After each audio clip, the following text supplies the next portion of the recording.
ಮಾಡ್ಕೊಳ್ತೇನೆ. ನಮ್ಮ ಹೆಚ್ಚುವರಿ ಪೊಲೀಸ್ ಆಯುಕ್ತರಾದ ಶ್ರೀಯುತ ಮಹಾವೀರ್ ನಂದಗಾವಿಯವರು ಕೂಡ ವೇದಿಕೆಯನ್ನು ಅಲಂಕರಿಸಬೇಕಾಗಿ ನಾನು ವಿನಂತಿಯನ್ನು ಮಾಡಿಕೊಳ್ತೇನೆ. ಹಾಗೆ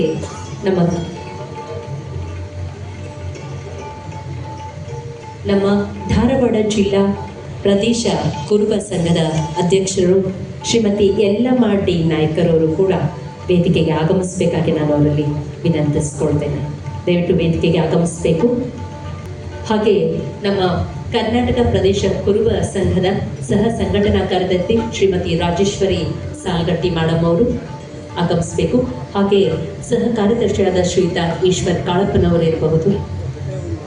ಕರ್ನಾಟಕ ಪ್ರದೇಶ ಕುರುಬ ಸಂಘದ ನಿರ್ದೇಶಕರಾದ ಶ್ರೀಯುತ ದೇವರಾಜ್ ಕಂಬಳಿಯವರು, ಧಾರವಾಡ ಉಸ್ತುವಾರಿ ನಮ್ಮ ಕರ್ನಾಟಕ ಪ್ರದೇಶ ಕುರುಬ ಸಂಘದ ನಿರ್ದೇಶಕರಾದಂಥ ಶ್ರೀಯುತ ಬಸವರಾಜ ಮಲ್ಕಾರಿಯವರು ಕೂಡ ವೇದಿಕೆಗೆ ಆಗಮಿಸಬೇಕಾಗಿ ನಾನು ಅವರಲ್ಲಿ ವಿನಂತಿಯನ್ನು ಮಾಡಿಕೊಳ್ತೇನೆ. ಹಾಗೆ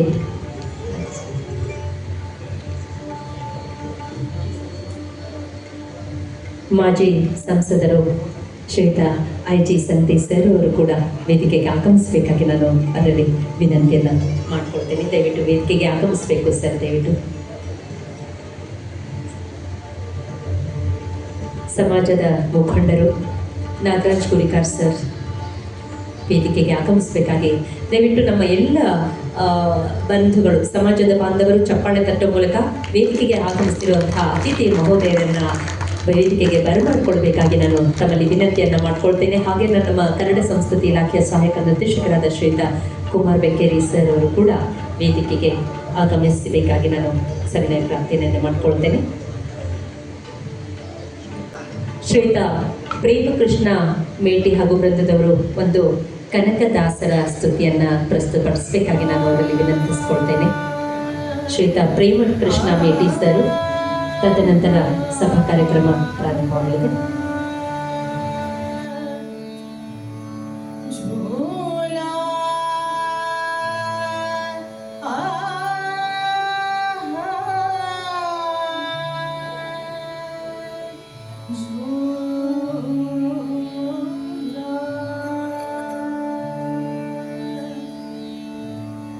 सखिया झूला दे झूलना, झूला दे झूलना, सखिया झूला दे झूलना.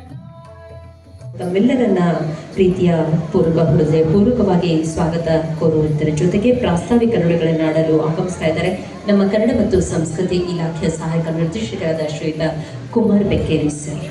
ನಮಸ್ಕಾರ. ಜಿಲ್ಲಾಡಳಿತ ಹಾಗೂ ಕನ್ನಡ ಮತ್ತು ಸಂಸ್ಕೃತಿ ಇಲಾಖೆ ಹಾಗೂ ಜಿಲ್ಲಾ ಕುರುಬರ ಸಂಘದ ಸಂಯುಕ್ತ ಆಶ್ರಯದಲ್ಲಿ ಇವತ್ತು ಆಯೋಜನೆ ಮಾಡಿರುವ ದಾಸಶ್ರೇಷ್ಠ ಶ್ರೀ ಕನಕದಾಸರ ಜಯಂತಿ ಕಾರ್ಯಕ್ರಮಕ್ಕೆ ತಮ್ಮೆಲ್ಲರೂ ಕೂಡ ಹೃತ್ಪೂರ್ವಕವಾದ ಸ್ವಾಗತವನ್ನು ಕೋರ್ತಾ ಇದ್ದೇವೆ. ಮಾನ್ಯರೇ, ಕರ್ನಾಟಕದ ಸಾಂಸ್ಕೃತಿಕ ಇತಿಹಾಸದಲ್ಲಿ ಕನಕದಾಸರ ಹೆಸರು ಅಜರಾಮರವಾಗಿ ಉಳಿದಿದೆ. ಕವಿಯಾಗಿ, ಕಲಿಯಾಗಿ, ತತ್ವಜ್ಞಾನಿಯಾಗಿ, ಸಮಾಜ ಸುಧಾರಕರಾಗಿ, ಕೀರ್ತನಕಾರರಾಗಿ, ವಿಶ್ವಮಾನವರಾಗಿ ಇಂದಿಗೂ ಕೂಡ ನಮಗೆ ಆದರ್ಶವಾಗಿ ನಿಲ್ತಾ ಇದ್ದಾರೆ ಕನಕದಾಸರು ಮಾಡಿದಂತಹ ಸಮಾಜ ಸುಧಾರಣೆ, ಸಾಹಿತ್ಯ ಕೃಷಿ ಮತ್ತು ಅವರ ತತ್ವಜ್ಞಾನ ಇಂದಿಗೂ ಕೂಡ ಪ್ರಸ್ತುತ. ಇಂತಹ ಮಹಾತ್ಮರ ಜಯಂತಿಯನ್ನು ಇವತ್ತು ರಾಜ್ಯಾದ್ಯಂತ, ರಾಜ್ಯ ಮಟ್ಟದಲ್ಲಿ, ಜಿಲ್ಲಾ ಮಟ್ಟದಲ್ಲಿ ಹಾಗೂ ತಾಲೂಕು ಮಟ್ಟದಲ್ಲಿ ಕರ್ನಾಟಕ ಸರ್ಕಾರದ ವತಿಯಿಂದ ಆಯೋಜನೆ ಮಾಡ್ತಾ ಇದೆ.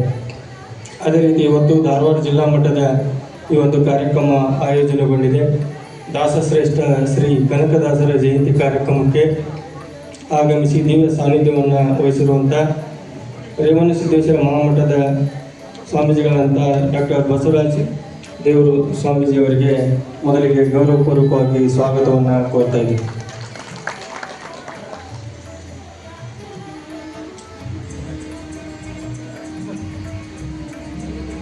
ಮಾನ್ಯ ಅಪರ ಜಿಲ್ಲಾ ದಂಡಾಧಿಕಾರಿಗಳು ಆದಂತಹ ಶ್ರೀಮತಿ ಗೀತಾ ಸಿಡಿ ಮೇಡಮ್ ಅವರಿಗೆ ಸ್ವಾಗತವನ್ನು ಕೋರ್ತಾ ಇದ್ದೀನಿ. ಹುಬ್ಬಳ್ಳಿ ಧಾರವಾಡ ಮಹಾನಗರದ ಹೆಚ್ಚುವರಿ ಪೊಲೀಸ್ ಆಯುಕ್ತರಾದಂಥ ಡಾಕ್ಟರ್ ಮಾನಿಕ್ ನಂದಗಾವಿ ಅವ್ರಿಗೂ ಸಹ ಈ ಕಾರ್ಯಕ್ರಮಕ್ಕೆ ಸ್ವಾಗತವನ್ನು ಕೋರ್ತಾ ಇದ್ದೀನಿ.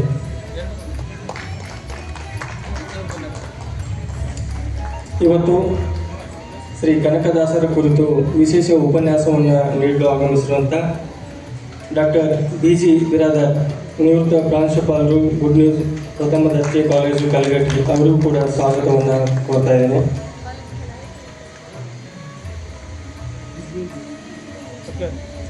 ವೇದಿಕೆ ಮೇಲೆ ಉಪಸ್ಥಿತರಿರುವಂಥ ಧಾರವಾಡ ಜಿಲ್ಲಾ ಕುರುಬರ ಸಂಘದ ಅಧ್ಯಕ್ಷರಂಥ ಶ್ರೀಮತಿ ಯಲ್ಲಮ್ಮ ಡಿ ನಾಯ್ಕರ್, ಅವರಿಗೂ ಕೂಡ ಈ ಕಾರ್ಯಕ್ರಮಕ್ಕೆ ಹೃತ್ಪೂರ್ವಕವಾಗಿ ಸ್ವಾಗತವನ್ನು ಕೋರ್ತಾ ಇದ್ದೀನಿ.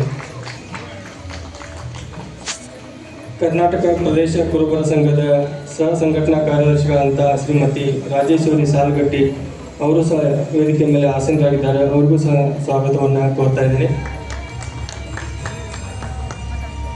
ಕರ್ನಾಟಕ ಪ್ರದೇಶ ಕುರುಬರ ಸಂಘದ ನಿರ್ದೇಶಕರಂಥ ಶ್ರೀ ದೇವರಾಜ್ ಕಂಬಳಿ, ಅವರು ಸಹ ವೇದಿಕೆ ಮೇಲೆ ಆಸೀನರಾಗಿದ್ದಾರೆ, ಅವ್ರಿಗೂ ಸಹ ಸ್ವಾಗತವನ್ನು ಕೋರ್ತಾ ಇದೆ. ಕಾರ್ಯಕ್ರಮಕ್ಕೆ ಆಗಮಿಸಿ ವೇದಿಕೆ ಮೇಲೆ ಉಪಸ್ಥಿತರಿರುವಂಥ ಚಿಂತಕರು, ಪ್ರಗತಿಶೀಲ ಚಿಂತಕರು, ವಿಚಾರವಾದಿಗಳು, ಸಾಹಿತಿಗಳಂಥ ಶ್ರೀ IG ಸರ್ವೀಸರ್, ಅವ್ರಿಗೂ ಸಹ ನಾನು ಸ್ವಾಗತವನ್ನು ಕೋರ್ತಾ ಇದ್ದೇನೆ. ಸಮಾಜದ ಮುಖಂಡರಂಥ ಶ್ರೀ ನಾಗರಾಜ್ ಗುರ್ಕರ್, ಅವರು ಸಹ ವೇದಿಕೆ ಮೇಲೆ ಆಸೀನರಾಗಿದ್ದಾರೆ, ಅವ್ರಿಗೂ ಸಹ ಕನಕದಾಸರ ಜಯಂತಿ ಕಾರ್ಯಕ್ರಮಕ್ಕೆ ಸ್ವಾಗತವನ್ನು ಕೋರ್ತಾ ಇದ್ದಾರೆ. ಈ ಒಂದು ಕಾರ್ಯಕ್ರಮಕ್ಕೆ ಆಗಮಿಸಿರುವಂಥ ಧಾರವಾಡ ಜಿಲ್ಲಾ ಪ್ರದೇಶ ಕುರುಬರ ಸಂಘದ ಎಲ್ಲ ಪದಾಧಿಕಾರಿಗಳಿಗೂ ಸಹ ಜಿಲ್ಲಾಡಳಿತ ವತಿಯಿಂದ ಹಾರ್ದಿಕವಾದ ಸ್ವಾಗತವನ್ನು ಕೋರ್ತಾ ಇದ್ದೀನಿ. ಈ ಕಾರ್ಯಕ್ರಮಕ್ಕೆ ಆಗಮಿಸಿರುವ ಅಧಿಕಾರಿ ವರ್ಗದವರು, ಸಿಬ್ಬಂದಿ ವರ್ಗದವರು, ತಮಗೆಲ್ಲರಿಗೂ ಸಹ ಜಿಲ್ಲಾಡಳಿತ ವತಿಯಿಂದ ಈ ಕಾರ್ಯಕ್ರಮಕ್ಕೆ ಸ್ವಾಗತ. ಅದೇ ರೀತಿ ಕಾರ್ಯಕ್ರಮದಲ್ಲಿ ಪಾಲ್ಗೊಳ್ಳಲು ಆಗಮಿಸಿರುವಂಥ ಕಲಾವಿದರು ಮತ್ತು ಎಲ್ಲ ಗಣ್ಯಮಾನ್ಯರು, ವಿವಿಧ ಸಮಾಜದ ಮುಖಂಡರು, ತಮಗೆಲ್ಲರಿಗೂ ಸಹ ಸ್ವಾಗತವನ್ನು ಕೋರ್ತಾ ಇದ್ದೀನಿ. ಮತ್ತೊಮ್ಮೆ ದಾಸಶ್ರೇಷ್ಠ, ಭಕ್ತ ಶ್ರೇಷ್ಠ, ಸಂತ, ಕವಿ ಶ್ರೀ ಕನಕದಾಸರ ಜಯಂತಿ ಕಾರ್ಯಕ್ರಮಕ್ಕೆ ಸರ್ವರಿಗೂ ಸ್ವಾಗತ, ಸುಸ್ವಾಗತ, ವಂದನೆಗಳು. ಆಗಮಿಸಿದಂತಹ ಅತಿಥಿ ಮಹೋದಯರನ್ನು ಹಾಗೂ ತಮ್ಮೆಲ್ಲರನ್ನ ಆತ್ಮೀಯವಾಗಿ ಬರಮಾಡಿಕೊಂಡಂಥ ನಮ್ಮ ಕನ್ನಡ ಮತ್ತು ಸಂಸ್ಕೃತಿ ಇಲಾಖೆ ಸಹಾಯಕ ನಿರ್ದೇಶಕರಾದ ಶ್ರೀಯುತ ಕುಮಾರ್ ಬೆಕ್ಕೇರಿ ಅವರಿಗೆ ನಾನು ತಮ್ಮೆಲ್ಲರ ಪರವಾಗಿ ತುಂಬ ಹೃದಯದ ಸ್ವಾಗತವನ್ನು ಬಯಸ್ತೇನೆ. ಶ್ರೇಷ್ಠ ಸಂತ ನಮ್ಮ ಶ್ರೀ ಕನಕದಾಸರ ಜಯಂತಿಯನ್ನು ಅವರ ಭಾವಚಿತ್ರಕ್ಕೆ ಪುಷ್ಪ ಸಮರ್ಪಿಸುವ ಮೂಲಕ ವೇದಿಕೆ ಮೇಲೆ ಆಸೀನರಾದ ಗಣ್ಯರು ಗೌರವವನ್ನು ಸೂಚಿಸಬೇಕು. ನಮ್ಮ ಧಾರವಾಡ ಜಿಲ್ಲಾ ಅಪರ ಜಿಲ್ಲಾಧಿಕಾರಿಯಾದ ಶ್ರೀಮತಿ ಗೀತಾ ಸಿಡಿ ಮೇಡಮ್ ಅವರು, ಹಾಗೆ ಪರಮ ಪೂಜ್ಯ ಡಾಕ್ಟರ್ ಬಸವರಾಜ ದೇವರು, ಮನ್ಸೂರು ಮಠದ ಶ್ರೀ ರೇವಣ ಸಿದ್ದೇಶ್ವರ ಮಹಾಮಠದ ಸ್ವಾಮೀಜಿಯವರು, ಡಾಕ್ಟರ್ ಬಸವರಾಜ ದೇವರ ದಿವ್ಯ ಸಾನ್ನಿಧ್ಯ ವಹಿಸಿ ಇವರು ಈ ಕಾರ್ಯಕ್ರಮವನ್ನು ನಡೆಸಿಕೊಡ್ಬೇಕಾಗಿ ವಿನಂತಿಸಿಕೊಳ್ತೇನೆ. ಕುರುಬ ಸಂಘದ ಅಧ್ಯಕ್ಷರಾದಂತಹ ಶ್ರೀಮತಿ ಯಲ್ಲಮ್ಮ ಡಿ ನಾಯ್ಕರ್ ಅವರು ಕೂಡ ಇದ್ದಾರೆ. ಮಾಜಿ ಸಂಸದರಾದಂತಹ IG ಸನದಿಯವರ ಉಪಸ್ಥಿತಿಯಲ್ಲಿ ಇದ್ದಾರೆ. ಹಾಗೆ ವಿಶೇಷ ಉಪನ್ಯಾಸ ನೀಡಿರ್ತಕ್ಕಂಥ ಡಾಕ್ಟರ್ BG ಬಿರಾದರ್, ನಿವೃತ್ತ ಪ್ರಾಂಶುಪಾಲರು ಕೂಡ ಇವರೆಲ್ಲರ ಸಮ್ಮುಖದಲ್ಲಿ ಇದೀಗ ಕನಕದಾಸರ ಭಾವಚಿತ್ರಕ್ಕೆ ಪುಷ್ಪವನ್ನು ಸಮರ್ಪಿಸುವ ಮೂಲಕ ಗೌರವವನ್ನು ಸೂಚಿಸಲಾಗ್ತಾ ಇದೆ. ಹಾಗೆ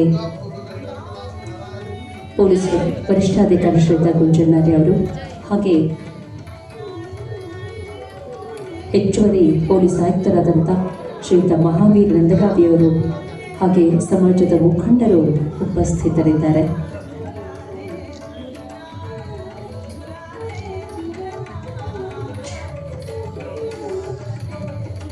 ತಮ್ಮೆಲ್ಲರ ಜಿಲ್ಲಾಧಿಕಾರಿ CD ಮೇಡಮ್ ಅವರು, ಹಾಗೆ ಈ ಕಾರ್ಯಕ್ರಮದ ದಿವ್ಯ ಸಾನ್ನಿಧ್ಯ ವಹಿಸಿದಂಥ ನಮ್ಮ ಮನ್ಸೂರಿನ ಶ್ರೀ ರೇವಣ ಸಿದ್ದೇಶ್ವರ ಮಹಾಮಠದ ಪೂಜ್ಯ ಡಾಕ್ಟರ್ ಬಸವರಾಜ ದೇವರು ಸೇರಿದಂತೆ ಅನೇಕ ಗಣ್ಯರು ಉಪಸ್ಥಿತರಿದ್ದಾರೆ. ಅವರೆಲ್ಲರೂ ತಮ್ಮ ಅಮೃತ ಹಸ್ತದಿಂದ ಜ್ಯೋತಿ ಪ್ರಜ್ವಲಿಸುವ ಮೂಲಕ ಕಾರ್ಯಕ್ರಮಕ್ಕೆ ಚಾಲನೆಯನ್ನು ನೀಡ್ತಾ ಇದ್ದಾರೆ. अखंड ज्योति जलाओ सबके मन मंदिर में, अखंड ज्योति जलाओ, अखंड ज्योति जलाओ, कोटि सूर्य सम तेज प्रकाशा, गुरु तुम हो दिव्य स्वरूप, अखंड ज्योति जलाओ, दिव्य ज्योति ಜ್ಯೋತಿ ಜ್ಞಾನ ಜ್ಯೋತಿ ಪ್ರೇಮ ಜ್ಯೋತಿ ಜಲಾओ अखंड ज्योति जलाओ सबके मन मंदिर में। ಕವಿಗಳೊಳಗೆ ಅನುಭಾವಿಗಳಾದಂಥವರು ದಾಸ ಶ್ರೇಷ್ಠ ಶ್ರೀ ಕನಕದಾಸರು. ಈ ಕಾರ್ಯಕ್ರಮವನ್ನು ಉದ್ಘಾಟನೆ ಮಾಡಿದಂಥ ನಮ್ಮ ಧಾರವಾಡ ಅಪರ ಜಿಲ್ಲಾಧಿಕಾರಿಯಾದಂಥ ಶ್ರೀಮತಿ ಗೀತಾ ಸಿರಿಮಣ್ಣಮ್ಮವರು ಉದ್ಘಾಟನಾ ಪರ ನುಡಿಗಳನ್ನು ಆಡಬೇಕಾಗಿ ನಾವಲ್ಲಿ ವಿನಂತಿಸ್ಕೊಳ್ತೇನೆ.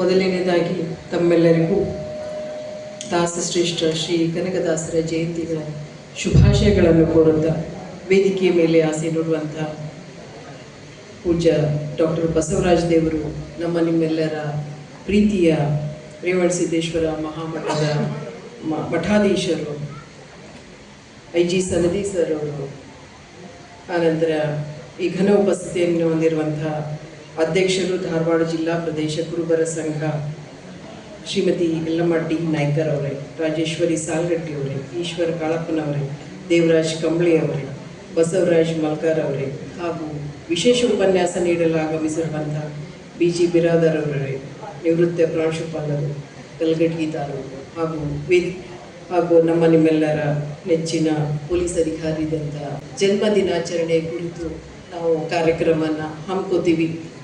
ನಾವು ಕಾರ್ಯಕ್ರಮವನ್ನು ಶುರು ಮಾಡಿದರೆ 12ನೇ ಶತಮಾನವನ್ನು ಮರೆಯದೆ, 12ನೇ ಶತಮಾನನ ಉಲ್ಲೇಖ ಮಾಡದೆ ನಾವು ಕಾರ್ಯಕ್ರಮದಲ್ಲಿ ಮುಂದೆ ಹೋಗ್ಲಿಕ್ಕಾಗಲ್ಲ.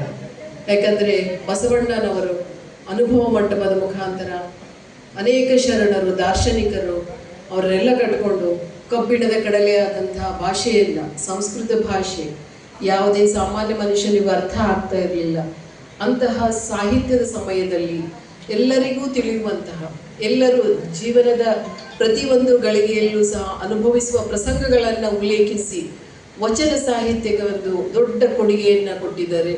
ಆ ಕೊಡುಗೆ ನಮಗೆ ಎಷ್ಟು ಸಹಕಾರಿ ಅಂತಂದರೆ, ಇವತ್ತು ಆ ವಚನ ಸಾಹಿತ್ಯ ಇಲ್ಲ ಅಂತಂದರೆ 12ನೇ ಶತಮಾನದ ವಚನ ಸಾಹಿತ್ಯ, 13ನೇ ಶತಮಾನದ ದಾಸ ಸಾಹಿತ್ಯ, ನಂತರ ಬರುವಂಥ ನಮ್ಮ ಸಂವಿಧಾನ, ಬಸವಣ್ಣನವರನ್ನು ಕುರಿತು ನಾವು ಮಾತಾಡದೇ ಇದ್ದರೆ ಇವತ್ತಿನ ದಿವಸ ನಾನು ನೀವೆಲ್ಲರೂ ಈ ಒಂದು ಹಾಲಲ್ಲಿ ಇರ್ತಾ ಇರಲಿಲ್ಲ.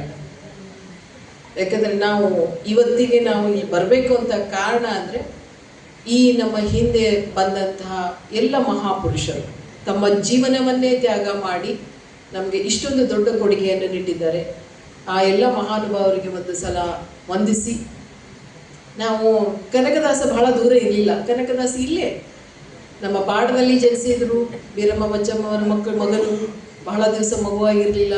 ದೇವರ ಒಂದು ಆಶೀರ್ವಾದದಿಂದ ಮಗ ಹುಟ್ಟಿದನೆಂದು ನಮಗೆ ತಿಮ್ಮಪ್ಪ ಅಂತ ಹೆಸರಿಟ್ಟರು. ಆ ನಂತರ ಕನಕ ಅಂತ ಯಾಕೆ ಹೆಸರಾಯಿತು ತಮಗೆಲ್ಲರಿಗೂ ಗೊತ್ತಿದೆ. ಅವರ ತಂದೆ ಪಾಳೆಗಾರ ಸಾಮಂತ ರಾಜ ಇದ್ದರು. ಆ ನಂತರ ಒಂದು ದೊಡ್ಡ 7 ಕುಪ್ಪರಿಗೆ ಇಷ್ಟು ಬಂಗಾರ ಸಿಗುತ್ತೆ, ಅದು ನನಗೆ ಸ್ವಂತಕ್ಕೆ ಬೇಡ ಅಂತ ಹೇಳಿ ಅವ್ರೇನು ಮಾಡ್ತಾರೆ, ಎಲ್ಲ ಸರ್ವಸಾಮಾನ್ಯರಿಗೂ ಆ ಒಂದು ಸಂಪತ್ತನ್ನು ಹಂಚಿಬಿಡ್ತಾರೆ. ಇವತ್ತಿನ ದಿವಸ ನನಗೆ ನಿಮಗೆ ಯಾರಿಗೂ ಸಿಕ್ಕರೂ ಸಹ ಈ ಹಾಲಲ್ಲಿ ಇರ್ತಾರೆ ದೊಡ್ಡ ಮನಸ್ಸಿನ ಜನ. ಈಗ ನಮ್ಮ ಸಾನ್ನಿಧ್ಯ ವಹಿಸಿದ ರೇವಣಸಿದ್ದೇಶ್ವರ ಸ್ವಾಮಿಗಳಿದ್ದಾರೆ. ಅವರು ತಮಗೆ ಯಾವುದು ಬೇಡ ಅಂತೇಳಿ ದಿನನಿತ್ಯ ನನ್ನ ಹತ್ರ ಬರ್ತಾರೆ, ಕೇಳ್ತಾರೆ. ಈ ಒಂದು ಸರ್ವಸಾಮಾನ್ಯರಿಗೆ, ಬಡವರಿಗೆ, ದಲಿತರಿಗೆ, ಹಿಂದುಳಿದ ಜನಾಂಗಕ್ಕೆ ಸಹಾಯ ಮಾಡಬೇಕು ಅಂತ ಹೇಳಿ ತಮ್ಮ ಜೀವನವನ್ನೇ ಮುಡುಪಾಗಿಟ್ಟಂಥ ಸ್ವಾಮಿಗಳೇ ನಮ್ಮ ಮುಂದೆ ಇದ್ದಾರೆ. ಆದರೆ ನಮಗೇನಾದರೂ ಸಾಮಾನ್ಯ ಮನುಷ್ಯರಿಗೆ ಸಿಕ್ಕಿತ್ತು ಅಂದರೆ ನಾವು ಆಯ್ತು ಬಿಡು, ಇದು ನನಗಿರಲಿ, ನನ್ನ ಮಕ್ಕಳಿಗಿರಲಿ, ನನ್ನ ಮುಂದಿನ ಪೀಳಿಗೆಗಿರಲಿ ಅಂತ ಹೇಳ್ತಿದ್ವಿ ವಿನಃ ನಾವು ಸಾರ್ವಜನಿಕರಿಗೆ ಹಂಚಿಕೆ ಮಾಡ್ತಾ ಇಲ್ಲ ಅಂತ ಅನ್ಕೋತೀವಿ. ಅದಕ್ಕೆ ಅವತ್ತಿನಿಂದ ತಿಮ್ಮಪ್ಪ ಹೋಗಿ ಕನಕದಾಸ ಆಗ್ತಾರೆ. ಬಾಳೆಹಣ್ಣ ಪ್ರಸಂಗ ಅವರು ಸಣ್ಣವರಿದ್ದಾಗಿಂದ ಗೊತ್ತು. ಆ ನಂತರ ಅವರ ತಂದೆ ಈ ಪಾಳೆಗಾರ ಸಾಮಂತ ರಾಜ ಇರೋದರಿಂದ ಚಿಕ್ಕ ವಯಸ್ಸಿನಿಂದಲೇ ಕುದುರೆ ಸವಾರಿ, ಕತ್ತೆ ವರಸೆ ಎಲ್ಲ ವಿದ್ಯೆಗಳನ್ನು ಕಲಿತಾರೆ. ಈ ಒಂದು ಕನಕದಾಸರ ಜೀವನವನ್ನು ನಾವು ಅಧ್ಯಯನ ಮಾಡಿದಾಗ ಒಂದು ಕೆಳಜಾತಿಯಲ್ಲಿ ಹುಟ್ಟಿ ಅನುಭವಿಸಿದಂಥ ನೋವುಗಳು, ಆನಂತರ ಎಲ್ಲ ಜನರಿಗೂ ನಮಗೆ ಎಲ್ಲ ಸರ್ವ ಪಾಂಡಿತ್ಯ ಸಿಗೋದು ಭಾಳ ಕಷ್ಟ. ಅವರಿಗೆ ಈ ಯುದ್ಧ ಕೌಶಲ್ಯನೂ ಗೊತ್ತಿತ್ತು, ವಿದ್ಯಾಭ್ಯಾಸದಲ್ಲಿ ಪರಿಣಿತರು, ಜೊತೆಗೆ ಈ ಒಂದು ಸಮಾಜದ ಕಳಕಳಿಯೂ ಸಹ ಅವರ ಕೆಳಜಾತಿಯವರು ಅನ್ನೋ ಕಾರಣಕ್ಕೆ ಅವರ ಮನಸ್ಸಿನ ಮೇಲೆ ಬಹಳ ಪ್ರಭಾವ ಬೀರಿತು. ಹೀಗೆ ಅಶೋಕ ಕಳಿಂಗ ಯುದ್ಧ ನೋಡಿ ಕಷ್ಟವನ್ನು ಅನುಭವಿಸಿ ಜೀವನದಲ್ಲಿ ತಾತ್ಸಾರ ಹೊಂದಿ ಬೌದ್ಧ ಧರ್ಮವನ್ನು ಸೇರಿಸಿದ್ರು.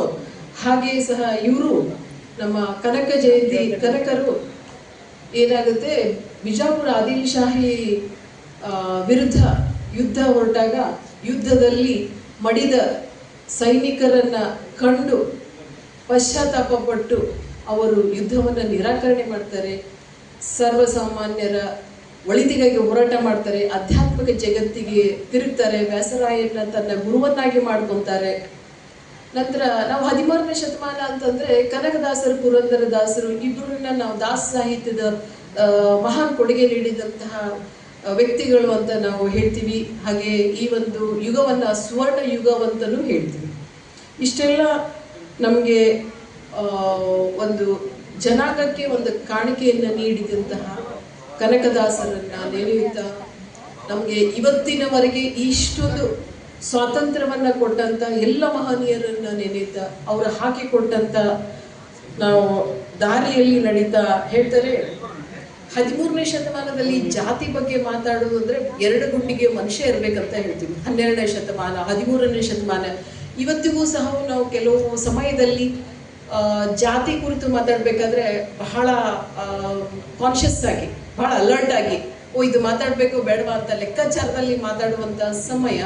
ಆದರೆ ತಾವು 12ನೇ ಶತಮಾನ, 13ನೇ ಶತಮಾನದಲ್ಲಿ ಪರಿಸ್ಥಿತಿ ಯಾವ ರೀತಿ ಇತ್ತು ಅನ್ನೋದನ್ನ ಊಹಿಸಿದ್ರೆ, ಇಲ್ಲಿ ಕನಕರು ಸ್ಟ್ರೇಟ್ ವೇ ದೇವರನ್ನು ಸಹ ಧಿಕ್ಕರಿಸ್ತಾರೆ. ಇಲ್ಲ ಹೇಳ್ತಾರೆ, ಈ ಬೆಟ್ಟದ ತುದಿಯಲ್ಲಿ ಹುಟ್ಟಿದ ವೃಕ್ಷಕ್ಕೆ ಕಟ್ಟೆಯನ್ನು ಕಟ್ಟಿದವರಾರು, ಅದಕ್ಕೆ ನಾವು ಯಾವುದು ಜನರ ಒಂದು ಪಡೆದ ನಂತರ ನಾವು ಜೀವನವನ್ನು ನಡೆಸಬೇಕಂತ ಚಿಂತೆ ಮಾಡೋದು ಬೇಡ, ಜೀವನವನ್ನು ಸಂರಕ್ಷಿಸಲು ಆ ದೇವನಿದ್ದಾನೆ ಅಂತ ಹೇಳಿ ನಮ್ಮ ಜೀವನಕ್ಕೆ ಒಂದು ದೃಢ ಧೈರ್ಯವನ್ನು ನೀಡಿಕೊಡ್ತಾರೆ. ಹಾಗೆ ಆ ಒಂದು ಸಮಯದಲ್ಲಿ ಕುಲವೆಂದು ಹೊಡೆದಾಡಿದರೆ ಈ ಕುಲದ ನೆಲೆಯನ್ನಾದ ನೀವು ಬಲ್ಲಿರಂತೆ. ನಾನು ಹುಟ್ಟಿದ ಒಂದು ಜಾತಿಯಲ್ಲಿ ಆಕಸ್ಮಿಕವಾಗಿ ನಾವು ಹುಟ್ಟಿರುತ್ತೆ. ಅದನ್ನೇ ಕಾರಣ ಇಟ್ಕೊಂಡು ನಮ್ಮ ಜೀವನ ಪರ್ಯಂತರ ಸಾಕಷ್ಟು ಕಷ್ಟಗಳನ್ನು ಅನುಭವಿಸಬೇಕಾಗಿದ್ದ ಸಮಯದಲ್ಲಿ ಜಾತಿ ಕುರಿತು ಬಹಳಷ್ಟು ಸಂಘರ್ಷ ಮಾಡ್ತಾರೆ. ಅವರ ಜೀವನ ಪೂರ್ತಿಯೆಲ್ಲ ಸಂಘರ್ಷಗಳನ್ನೇ ಮಾಡಿದಂತಹ ಸನ್ನಿವೇಶಗಳು ನಮಗೆ ಸಿಗ್ತಾವು. ಇಷ್ಟು ಒಂದು ನಮ್ಮ ಎಲ್ಲ ಜನರ ಏಳಿಗೆಗಾಗಿ. ಯಾಕಂದ್ರೆ ಇವತ್ತಿನ ದಿವಸ ನಾವು ಅನೇಕ ವಿಷಯಗಳನ್ನ ತಂತಾನೆ ತಿಳ್ಕೊಳಕ್ ಬರಲ್ಲ. ಬೇರೆಯವರ ಅನುಭವದ ಮೇರೆಗೆ ಅಥವಾ ನಮ್ಮ ಮನೆಯಲ್ಲಿ ಇರುವ ಒಂದು ಸಂಸ್ಕಾರ ಸಂಸ್ಕೃತಿಯ ಮೇಲೆ ನಾವು ಮುಂದೆ ಬರಲಿಕ್ಕೆ ಸಾಧ್ಯ ಆಗುತ್ತೆ. ಯಾಕಂದ್ರೆ ನನ್ನ ಫ್ರೆಂಡ್ಸಿಗೆ ಕೆಲವು ವಿಜ್ಞಾನಗಳಿರ್ತಾವೆ, ಕೆಲವು ಕಲ್ಚರ್ ಇರ್ತಾವೆ. ಅವ್ರು ಯಾಕೆ ಈ ರೀತಿಯಾಗಿ ಮುಂದುವರೆದ್ರು ಅಥವಾ ಹಿಂದುಳಿದ್ರು ಅನ್ನೋ ಕಾರಣಕ್ಕೆ ಸಮಾಜನೂ ಸಹ ಸಾಕಷ್ಟು ತನ್ನದೇ ಆದ ಕಾಣಿಕೆಯನ್ನು ನೀಡುತ್ತೆ. ಇಂಥ ಎಲ್ಲ ಮಹನೀಯರು ಒಬ್ಬ ಸರ್ವಸಾಮಾನ್ಯ ಮನುಷ್ಯ ಜೀವನದಲ್ಲಿ ಸಂತೃಪ್ತಿ ಆಗಿ ಜೀವನ ಮಾಡಲಿಕ್ಕೆ ಅನುಕೂಲವಾಗುವಂತಹ ನಮಗೆ ಸಾಹಿತ್ಯವನ್ನು ನುಡಿದ್ದಾರೆ. ಇಂತಹ ಒಂದು ಮಹಾನುಭಾವನನ್ನು ನಾವು ಈ ಪ್ರಸಂಗದಲ್ಲಿ ನೆನೆಸುತ್ತಾ ಮತ್ತೆ ತಮ್ಮೆಲ್ಲರಿಗೂ ದಾಸಶ್ರೇಷ್ಠ ಶ್ರೀ ಕನಕ ಜಯಂತಿಯ ಶುಭಾಶಯಗಳನ್ನು ಕೋರುತ್ತಾ ನಾನು ನನ್ನ 2 ಮಾತುಗಳನ್ನು ಮುಗಿಸಿದ್ದೇನೆ. ಧನ್ಯವಾದ. ಕನಕದಾಸರ ಕುರಿತಾಗಿ ವಿಶೇಷ ಉಪನ್ಯಾಸ ನೀಡೋದಕ್ಕೆ ಆಗಮಿಸಿದ್ದಾರೆ ನಮ್ಮ ಕಲಘಟಗಿಯ ಗುಡ್ ನ್ಯೂಸ್ ಪ್ರಥಮ ದರ್ಜೆ ಕಾಲೇಜಿನ ನಿವೃತ್ತ ಪ್ರಾಂಶುಪಾಲರಾದಂತಹ ಡಾಕ್ಟರ್ BG ಬಿರಾದಾರ್ ಸರ್. ನಮ್ಮ ನಾಡಿನ ಮಹಾನ್ ಸಂತರು, ಶ್ರೇಷ್ಠ ದಾಸರು, ವಿಚಾರವಾದಿಗಳು, ಮಹಾನ್ ಕವಿಗಳು ಆಗಿರುವಂಥ ಕನಕದಾಸರ ಜಯಂತಿಯನ್ನು ನಾಡಿನಲ್ಲಿ ಹಲವಾರು ವರ್ಷಗಳಿಂದ ಆಚರಣೆ ಮಾಡ್ತಾ ಬಂದಿರುವುದನ್ನು ನಾವು ಕಾಣ್ತಾ ಇದ್ದೇವೆ. ಅವರನ್ನು ಕುರಿತು ಅವರ ಜಯಂತಿಯ ಆಚರಣೆಯ ಸಂದರ್ಭದಲ್ಲಿ ಅನೇಕ ಹಿರಿಯರು ಉಪನ್ಯಾಸ ನೀಡಿರುವುದನ್ನು ನಾವೆಲ್ಲ ಕೇಳಿದ್ದೇವೆ. ಹೀಗಾಗಿ ನಾನು ಇಲ್ಲಿ ತಮ್ಮ ಮುಂದೆ ಮಂಡಿಸ್ತಾ ಇರುವಂಥ ವಿಷಯಗಳು ಅವು ಹೊಸದಾದವುಗಳು ಅಂತ ನಾನೇನು ಭಾವಿಸುವುದಿಲ್ಲ. ಕನಕದಾಸರು ನನ್ನ ಅರಿವಿಗೆ ನಿಲುಕಿದ ಹಿನ್ನೆಲೆಯಲ್ಲಿ ಕೆಲವು ವಿಚಾರಗಳನ್ನು ನನಗೆ ಕೊಟ್ಟಿರುವಂಥ ನಿಗದಿತ ಸಮಯದಲ್ಲಿ ತಮ್ಮ ಮುಂದೆ ಹಂಚಿಕೊಳ್ಳಲಿಕ್ಕೆ ಬಯಸ್ತಾ ಇದ್ದೇನೆ. ಒಂದು ಮಾತನ್ನು ಆಗಲೇ ನಮ್ಮ ಪೊಲೀಸ್ ವರಿಷ್ಠಾಧಿಕಾರಿಗಳಾಗಿರುವಂಥ ಶ್ರೀ ಎನ್ ಶಶಿಕುಮಾರ್ ಸರ್ ಅವರು ಪ್ರಸ್ತಾಪ ಮಾಡಿದರು. ನಮ್ಮ ದೇಶದಲ್ಲಿ, ನಾಡಿನಲ್ಲಿ ಅನೇಕ ಮಹಾನ್ ಮೇಧಾವಿಗಳು, ಸಂತರು, ಕವಿಗಳು ಆಗಿ ಹೋಗಿ ಇಡೀ ಜನಾಂಗದ ಒಳಿತಿಗಾಗಿ ತಮ್ಮ ಆಲೋಚನೆಗಳನ್ನು, ಚಿಂತನೆಯನ್ನು ಕೊಟ್ಟಿದ್ದಾರೆ. ಆ ಮಹಾನುಭಾವರು ಯಾವುದೋ ಒಂದು ಜಾತಿಯಲ್ಲಿ ಹುಟ್ಟಿದ್ದಾರೆ ಎನ್ನುವ ಕಾರಣಕ್ಕಾಗಿ ಅವರನ್ನು ಆ ಜಾತಿಗೆ ಸೀಮಿತಗೊಳಿಸುವುದು ಎಷ್ಟು ಸರಿ ಎನ್ನುವಂಥ ಮಾತನ್ನು ಭಾಳ ಮಾರ್ಮಿಕವಾಗಿ ಹೇಳಿದರು. ಅನೇಕ ಮಹಾತ್ಮರ ವಿಚಾರಗಳನ್ನು ಹೇಳಿ ಅವರನ್ನು ಆ ಜಾತಿಗೆ ಸೀಮಿತಗೊಳಿಸುವುದು ಸರಿಯಲ್ಲ. ಆ ಕಾರ್ಯಕ್ರಮದಲ್ಲಿ ಸರ್ವರೂ ಭಾಗವಹಿಸಬೇಕು, ಅವರ ವಿಚಾರಗಳನ್ನು ತಿಳಿದುಕೊಂಡು ಅವುಗಳನ್ನೆಲ್ಲ ಆಚರಣೆಗೆ ತಂದಾಗ ಅವರ ಜಯಂತಿಗಳನ್ನು ಆಚರಣೆ ಮಾಡುವುದು ಅದು ಅರ್ಥಪೂರ್ಣ, ಸಾರ್ಥಕ ಆಗ್ತದೆ ಅನ್ನುವಂಥ ಮಾತನ್ನು ಹೇಳಿದರು. ನಿಜವಾಗಿಯೂ ಕೂಡ ಅದು ಬಹಳ ಮುಖ್ಯವಾದಂಥ ಮಾತು ಅಂತ ನಾನಾದರೂ ಕೂಡ ಭಾವಿಸಿ ಕನಕದಾಸರನ್ನ ಕುರಿತು ಕೆಲವು ವಿಚಾರಗಳನ್ನು ಇಲ್ಲಿ ತಮ್ಮ ಮುಂದೆ ಮಂಡಿಸಲಿಕ್ಕೆ ನಾನು ಬಯಸ್ತಾ ಇದ್ದೇನೆ. ಮಹಾನ್ ವಿಭೂತಿ ಪುರುಷರಲ್ಲಿ ಕನಕದಾಸರು ಕೂಡ ಒಬ್ಬರು. ನಮ್ಮ ನಾಡಿನಲ್ಲಿ ಅನೇಕರು ಮಹಾನ್ ಚಿಂತಕರು, ಶ್ರೇಷ್ಠ ವ್ಯಕ್ತಿಗಳು ಆಗಿ ಹೋಗಿದ್ದಾರೆ. ಬಸವಣ್ಣ ಆಗಿರಬಹುದು, ಸಿದ್ದರಾಮ ಆಗಿರಬಹುದು, ಅಕ್ಕ ಮಹಾದೇವಿ ಆಗಿರಬಹುದು, ಹಾಗೆ ಅಲ್ಲಮ ಪ್ರಭು ಆಗಿರಬಹುದು, ಪುರಂದರದಾಸರಾಗಿರಬಹುದು. ಹೀಗೆ ಇಂಥ ಮಹಾನ್ ಪುರುಷರ ಸಾಲಿನಲ್ಲಿ ಕನಕದಾಸರು ಒಬ್ಬರು ಅಂತ ಹೇಳಿದರೆ ತಪ್ಪಾಗಲಾರದು. ಹುಟ್ಟಿನಿಂದ ಶೂದ್ರ ಕುಲವೆನ್ನಬಹುದಾದಂಥ ಕುರುಬ ಕುಲದಲ್ಲಿ ಹುಟ್ಟಿದ ಅವರು ತಮ್ಮ ಶುದ್ಧ ಭಕ್ತಿ, ದಾರ್ಶನಿಕತೆ, ಶ್ರೇಷ್ಠ ಸಾಹಿತ್ಯ ಮತ್ತು ವೈಚಾರಿಕತೆಯಿಂದ ವಿಶ್ವ ಮಾನವರಾಗಿ ಬೆಳೆಯಿದರು.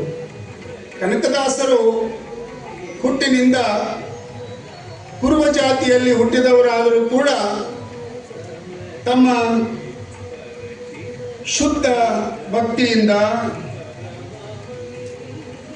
ದಾರ್ಶನಿಕತೆಯಿಂದ, ಅವರು ರಚಿಸಿದ ಶ್ರೇಷ್ಠ ಸಾಹಿತ್ಯದಿಂದ, ಅವರ ಸಾಹಿತ್ಯದಲ್ಲಿ ಅಭಿವ್ಯಕ್ತವಾಗಿರುವಂಥ ವೈಚಾರಿಕ ನಿಲುವುಗಳಿಂದ ಅವರೊಬ್ಬ ವಿಶ್ವ ಮಾನವರಾಗಿ ಬೆಳೆದರು ಅನ್ನುವುದನ್ನು ನಾವೆಲ್ಲ ಹೆಮ್ಮೆ ಪಡಬೇಕಾಗಿರುವಂಥ ಸಂಗತಿಯಂತೆ ಹೇಳಲಿಕ್ಕೆ ಬಯಸ್ತಾ ಇದ್ದೇನೆ. ಬಂಕಾಪುರದ ಪಾಳೆಗಾರನಾಗಿದ್ದ ಬೀರಪ್ಪ ಮತ್ತು ಬಚ್ಚಮ್ಮ ದಂಪತಿಗಳ ಮಗನಾಗಿ ಹುಟ್ಟಿ ಮುಂದೆ ಅವರ ತಂದೆಯ ನಂತರ ಬಂಕಾಪುರದ ಪಾಳೆಗಾರನಾಗಿ ಅವರು ಅಧಿಕಾರವನ್ನು ವಹಿಸಿಕೊಂಡು ವಿಜಯನಗರದ ಅರಸರಿಗೆ ಅವರು ಸಾಮಂತರಾಗಿ ಬಹಳ ಶಕ್ತಿಯಿಂದ ಕೌಶಲ್ಯದಿಂದ ತಮ್ಮ ಆಡಳಿತವನ್ನು ಮಾಡ್ತಾ ಇದ್ದಾರೆ. ಕನಕದಾಸರು ಅವರು ಒಬ್ಬ ವೀರರೂ ಹೌದು, ಅವರು ಒಬ್ಬ ಶ್ರೇಷ್ಠ ಸಾಹಿತಿಗಳೂ ಹೌದು. ಹೇಗೆ ನಮ್ಮ ಆದಿಕವಿ ಪಂಪ ಕವಿಯೂ ಹೌದು ಕಲಿಯೂ ಹೌದು ಅಂತ ಹೇಳ್ತಾರಲ್ಲ, ಹಾಗೆ ಕನಕದಾಸರು ಆಯುಧವನ್ನು ಹಿಡಿದು ಯುದ್ಧ ರಂಗದಲ್ಲಿ ಪ್ರವೇಶ ಮಾಡಿದರೆ ಮಹಾನ್ ವೀರರಾಗಿ ವೈರಿ ಸೈನ್ಯ ಅದು ಒಂದು ರೀತಿ ತತ್ತರಗೊಳ್ಳುವಂತೆ ಯುದ್ಧ ಮಾಡುವಂಥ ಮಹಾನ್ ವೀರರಾಗಿದ್ದರು. ಅವರು ಲೇಖನಿ ಹಿಡಿದು ಸಾಹಿತ್ಯವನ್ನು ರಚಿಸಲಿಕ್ಕೆ ಶುರು ಮಾಡಿದರೆ ಅವರೊಬ್ಬ ಶ್ರೇಷ್ಠ ಕವಿಗಳಾಗಿದ್ದರು ಅನ್ನೋದನ್ನು ಇಲ್ಲಿ ನಾವು ನೆನಪಿಸಬೇಕು. ಹೀಗೆ ಬಂಕಾಪುರದ ಸಾಮಂತರಾಗಿ ಆಡಳಿತವನ್ನು ನಡೆಸುವಾಗ ಕನಕದಾಸರಿಗೆ ಯಾವುದೋ ಯುದ್ಧದಲ್ಲಿ ಮಾರಣಾಂತಿಕವಾದಂಥ ಪೆಟ್ಟು ಬಿದ್ದುದರಿಂದಲೋ ಅಥವಾ ಅಕಾಲಿಕವಾಗಿ ತಮ್ಮ ಸತಿಯನ್ನು ಕಳೆದುಕೊಂಡಿರುವುದರಿಂದಲೋ ಅವರಿಗೆ ತಮ್ಮ ಲೌಕಿಕ ಜೀವನದಲ್ಲಿ ವೈರಾಗ್ಯ ಉಂಟಾಗಿ ಅವರು ವಿಜಯನಗರದಲ್ಲಿ ದಾಸಕೂಟವನ್ನು ಕಟ್ಟಿಕೊಂಡು ಈ ದಾಸ ಪರಂಪರೆಯನ್ನು ಮುಂದುವರಿಸ್ತಾ ಇರುವಂಥ ವ್ಯಾಸರಾಯರ ಶಿಷ್ಯರಾಗಿ ಅವರು ದಾಸಕೂಟವನ್ನು ಸೇರ್ಕೋತಾರೆ. ನೋಡಿ, ಅವರಿಗೆ ತಾರುಣ್ಯದಲ್ಲಿಯೇ ಯುದ್ಧ ಮಾಡುವಾಗ ಮಾರಣಾಂತಿಕವಾಗಿ ಪೆಟ್ಟು ತಿಂದಿರುವುದರಿಂದಲೋ ಅಥವಾ ತಮ್ಮ ಸತಿಯನ್ನು ಅಕಾಲಿಕವಾಗಿ ಅಗಲಿರುವುದರಿಂದಲೋ ಲೌಕಿಕ ಜೀವನದ ಬಗ್ಗೆ ಅವರಿಗೆ ನಿರಾಸಕ್ತಿ ಹುಟ್ಟುತ್ತದೆ, ವೈರಾಗ್ಯ ಉಂಟಾಗ್ತದೆ. ಹಾಗಾಗಿ ಆ ಕಾಲದಲ್ಲಿ ವಿಜಯನಗರದಲ್ಲಿ ದಾಸಕೂಟವನ್ನು ಕಟ್ಟಿಕೊಂಡು ತನ್ನ ಶಿಷ್ಯರ ಮೂಲಕ ದಾಸ ಪರಂಪರೆಯನ್ನು ಮುಂದುವರಿಸ್ತಾ ಇರುವಂಥ ಆ ಕಾಲದಲ್ಲಿ ಬಹಳ ಶ್ರೇಷ್ಠ ಗುರುಗಳಾಗಿರುವಂಥ ವ್ಯಾಸರಾಯರ ಶಿಷ್ಯರಾಗ್ತಾ ಇದ್ದಾರೆ. ಶಿಷ್ಯರಾಗಿ ಅವರು ದಾಸಕೂಟವನ್ನು ಸೇರ್ಕೋತಾರೆ. ವ್ಯಾಸರಾಯರ ಅನೇಕ ಶಿಷ್ಯರಲ್ಲಿ ಏಕಮಾತ್ರ ಶೂದ್ರ ಶಿಷ್ಯ ಕನಕದಾಸರು. ಅಷ್ಟೇ ಅಲ್ಲ, ಅವರ ಪ್ರೀತಿಯ ಶಿಷ್ಯರು ಕೂಡ ಆಗಿದ್ದರು. ಕನಕದಾಸರು ವ್ಯಾಸರಾಯರಿಗೆ ಬಹಳ ಪ್ರೀತಿಯ ಶಿಷ್ಯರಾಗಿದ್ದರು. ಅಷ್ಟೇ ಅಲ್ಲ, ಅವರೆಲ್ಲ ಶಿಷ್ಯರಲ್ಲಿ ಅವರಿಗೆ ಬಹಳ ಆತ್ಮೀಯರಾದಂಥ ಶಿಷ್ಯರು ಕೂಡ ಆಗಿದ್ದರು. ಕನಕದಾಸ ಶೂದ್ರ ವರ್ಗಕ್ಕೆ ಸೇರಿದವನಾಗಿರೋದ್ರಿಂದ ಆ ದಾಸಕೂಟದಲ್ಲಿರುವಂಥ ಮೇಲ್ವರ್ಗದ ಶಿಷ್ಯರು ಅವರನ್ನು ಕುರುಬದಾಸ, ಕುನ್ನಿದಾಸ ಎಂದು ಟೀಕಿಸ್ತಾ ಇದ್ರು. ಆಗಾಗ ಅವರಿಗೆ ಅಪಮಾನವನ್ನು ಕೂಡ ಮಾಡ್ತಾ ಇದ್ರು. ನೋಡಿ, ಇವನು ಏಕಮಾತ್ರ ದಲಿತ ವರ್ಗಕ್ಕೆ ಸೇರಿದಂಥ ಒಬ್ಬ ಶಿಷ್ಯನಾಗಿ ಆ ದಾಸಕೂಟದಲ್ಲಿ ಸೇರಿರೋದ್ರಿಂದ ಮೇಲ್ವರ್ಗದ ಎಲ್ಲ ದಾಸರು ಕನಕದಾಸರನ್ನು ಕಂಡ್ರೆ ಸಹಿಸ್ಕೋತಾ ಇರಲಿಲ್ಲ. ಅವರಿಗೆ ಆಗಾಗ ಸಮಯ ಸಿಕ್ಕಾಗ ಅವರಿಗೆ ತುಚ್ಛವಾಗಿ ಮಾತನಾಡುವುದು, ಅಪಮಾನ ಮಾಡುವುದು, ಅದು ಕುಲ ಎತ್ತಿ ಮಾತನಾಡುವುದು, ಕುರುಬದಾಸ, ಕುನ್ನಿದಾಸ ಅಂತ ಅವರಿಗೆ ಟೀಕೆಯನ್ನು ಮಾಡ್ತಾ ಇದ್ರು. ಹಾಗೆ ಅವರಿಗೆ ತಿರಸ್ಕಾರದಿಂದ ನೋಡ್ತಾ ಇದ್ರು. ಬಹುಶಃ ಕನಕದಾಸರು ದಾಸಕೂಟದಲ್ಲಿ ಈ ಮೇಲ್ವರ್ಗದ ದಾಸರಿಂದ ಏನು ಅನುಭವಿಸಿದ್ರಲ್ಲ, ಈ ಅಪಮಾನ, ತಿರಸ್ಕಾರ, ನಿಂದನೆ, ಇವೇ ಅವರ ಸಾಹಿತ್ಯದಲ್ಲಿ ಪ್ರಖರವಾದಂಥ ವೈಚಾರಿಕತೆ ಮೂಡಿ ಬರಲಿಕ್ಕೆ ಕಾರಣವಾಯಿತು ಅಂತ ಹೇಳಿದರೆ ಅದು ತಪ್ಪಾಗಲಾರದು. ಅವರು ಅಲ್ಲಿ ಅನುಭವಿಸಿರುವಂಥ ನೋವನ್ನು, ತಲ್ಲಣವನ್ನು, ಅಪಮಾನವನ್ನು ತಮ್ಮ ಸಾಹಿತ್ಯದ ಮೂಲಕ ಅದನ್ನು ಖಂಡಿಸ್ತಾ ಇದ್ದಾರೆ, ವಿಮರ್ಶಿಸ್ತಾ ಇದ್ದಾರೆ. ಹೀಗಾಗಿ ಅವರು ಅನುಭವಿಸಿದಂಥ ಈ ಕಟು ಟೀಕೆಗಳೇ, ಅಪಮಾನಗಳೇ ಅವರ ಸಾಹಿತ್ಯದಲ್ಲಿ ಬಂದಿರುವಂಥ ಪ್ರಖರವಾದಂಥ ವಿಮರ್ಶೆಗೆ ಕಾರಣವಾಗಿರಬೇಕು ಅಂತ ಹೇಳಿದರೆ ತಪ್ಪಾಗಲಾರದು.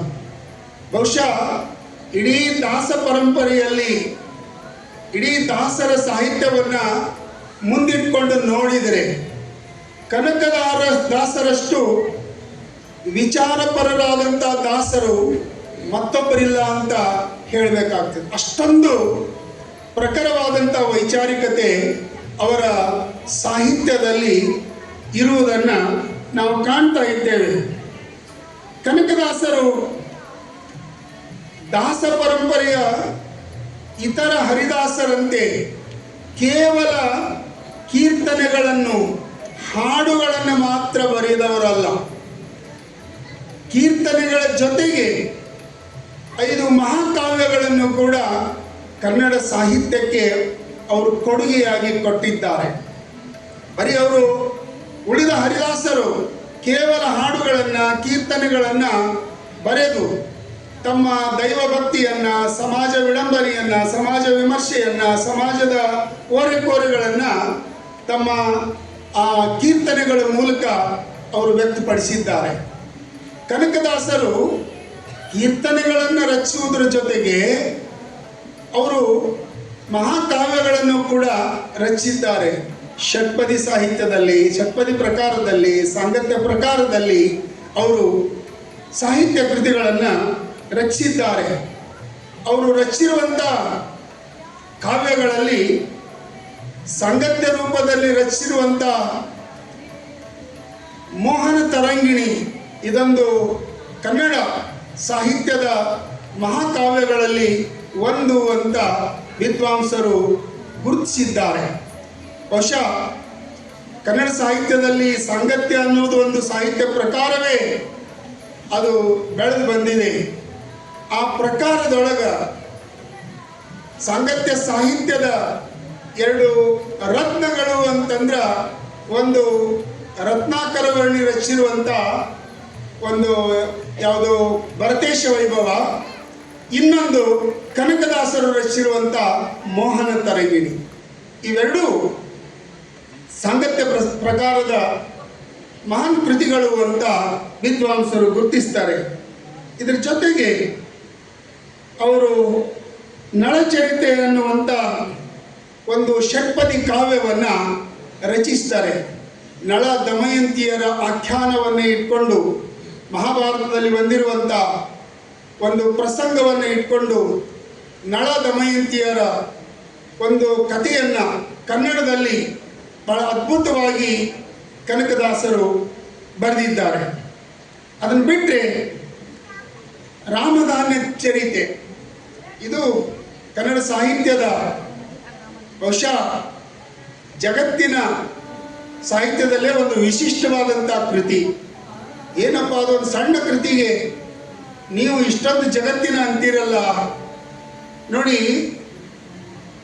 2 ಧಾನ್ಯಗಳನ್ನು, ಭತ್ತ ಮತ್ತು ರಾಗಿ, ಈ 2 ಧಾನ್ಯಗಳನ್ನೇ ಕಾವ್ಯದ 2 ಪಾತ್ರಗಳನ್ನಾಗಿ ಮಾಡಿಕೊಂಡು ಆ 2 ಕಾವ್ಯಗಳ ಪಾತ್ರಗಳ ಮೂಲಕ ಈ ವರ್ಗದ ಸಂಘರ್ಷವನ್ನು ಮಾಡಿಸಿ ಬಡವರ ಪಕ್ಷಪಾತಿಯಾಗಿರುವಂಥ ಈ ರಾಗಿಯೇ ಶ್ರೇಷ್ಠ ಅನ್ನೋದನ್ನು ರಾಗವನ ಮೂಲಕ ಆಶೀರ್ವಾದವನ್ನು ಪಡೆದು ಆ ರಾಗಿ ಶ್ರೇಷ್ಠ ಅಂತ ಈ ಕಾವ್ಯದ ಮೂಲಕ ಹೇಳ್ತಾರೆ.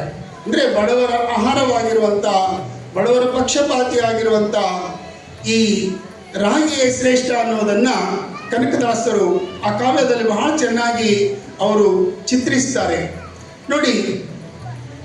ಅದರ ಜೊತೆಗೆ ಹರಿಭಕ್ತಿ ಸಾರ ಅನ್ನುವಂಥದ್ದು, ನೃಶಿವಸ್ತವನ ಅನ್ನುವಂಥ 2 ಚಿಕ್ಕ ಷಟ್ಪದಿ ಕಾವ್ಯಗಳನ್ನು ಕೂಡ ರಚಿಸಿದ್ದಾರೆ.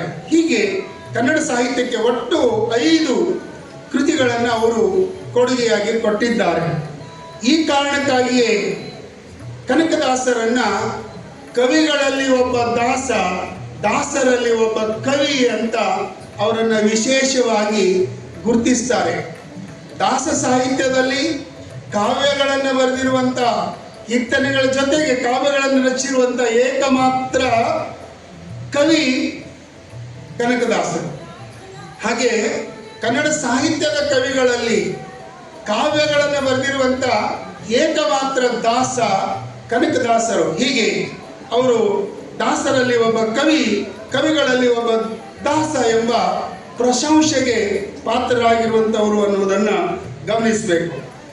ಕನಕದಾಸರ ಕೀರ್ತನೆಗಳಲ್ಲಿ ನಾನು ಮೊದಲೇ ಹೇಳಿದ ಹಾಗೆ ಸಮಾಜ ವಿಮರ್ಶೆ ಎಷ್ಟು ಪ್ರಖರವಾಗಿ ಬಂದಿದೆ ಎಂದರೆ, ಎಷ್ಟು ಖಾರವಾಗಿ ಬಂದಿದೆ ಎಂದರೆ, ಜನರಲ್ಲಿಯ ಡಾಂಬಿಕತೆಯನ್ನು, ಆಷಾಢಭೂತಿತನವನ್ನು, ಜಾತೀಯತೆಯನ್ನು, ಒಂದು ಮೂಢನಂಬಿಕೆಯನ್ನು ನಿರ್ಪೆಡೆಯಿಂದ ಅವರು ತಮ್ಮ ಕೀರ್ತನೆಗಳ ಮೂಲಕ ಟೀಕಿಸಿದ್ದಾರೆ, ವಿಮರ್ಶಿಸಿದ್ದಾರೆ. ಸ್ವತಃ ಮನುಷ್ಯರನ್ನಷ್ಟೇ ಅಲ್ಲ, ತಮ್ಮ ದೃಷ್ಟಿಯಲ್ಲಿ ತಪ್ಪು ಅಂತ ಕಂಡು ಬಂದದ್ದನ್ನು ಅವರು ನಿರ್ಭಿಡೆಯಾಗಿ ಅವರು ಖಂಡಿಸಿದ್ದಾರೆ, ಟೀಕಿಸಿದ್ದಾರೆ, ವಿಮರ್ಶಿಸಿದ್ದಾರೆ. ಹೀಗೆ ಮನುಷ್ಯರ ತಪ್ಪುಗಳನ್ನಷ್ಟೇ ಅಲ್ಲ, ತಾವು ನಂಬಿರುವ ದೈವದ ತಪ್ಪನ್ನು ಕೂಡ ಮುಚ್ಚುಮರೆಯಿಲ್ಲದೆ ಬಯಲಿಗೆ ಎಳೆದಿರುವಂಥ ಎದೆಗಾರಿಕೆ ಕನಕದಾಸರದು ಅನ್ನೋದನ್ನು ನಾವು ಮರೆಯಬಾರದು. ದೇವರನ್ನು ಕೂಡ ಅವರು ಬಿಟ್ಟವರಲ್ಲ.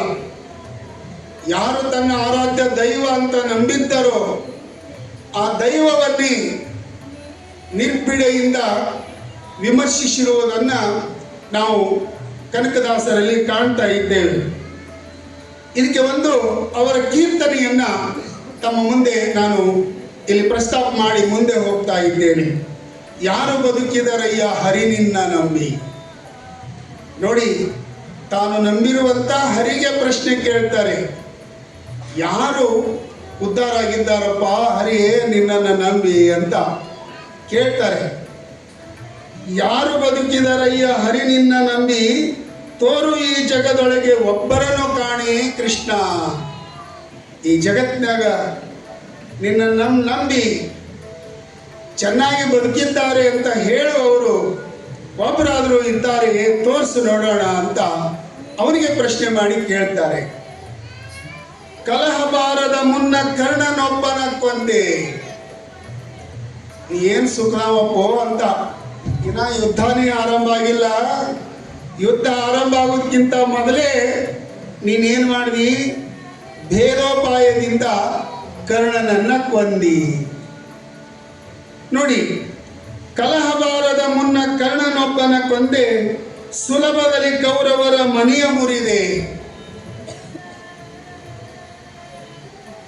ನೆಲನ ಬೇಡಲು ಹೋಗಿ ಬಲಿಯ ಭೂಮಿಗೆ ತುಳಿದೆ, ಮೊಲೆಯ ನುಣ್ಣಲು ಹೋಗಿ ಪೂತನಿಯ ಕೊಂದೆ.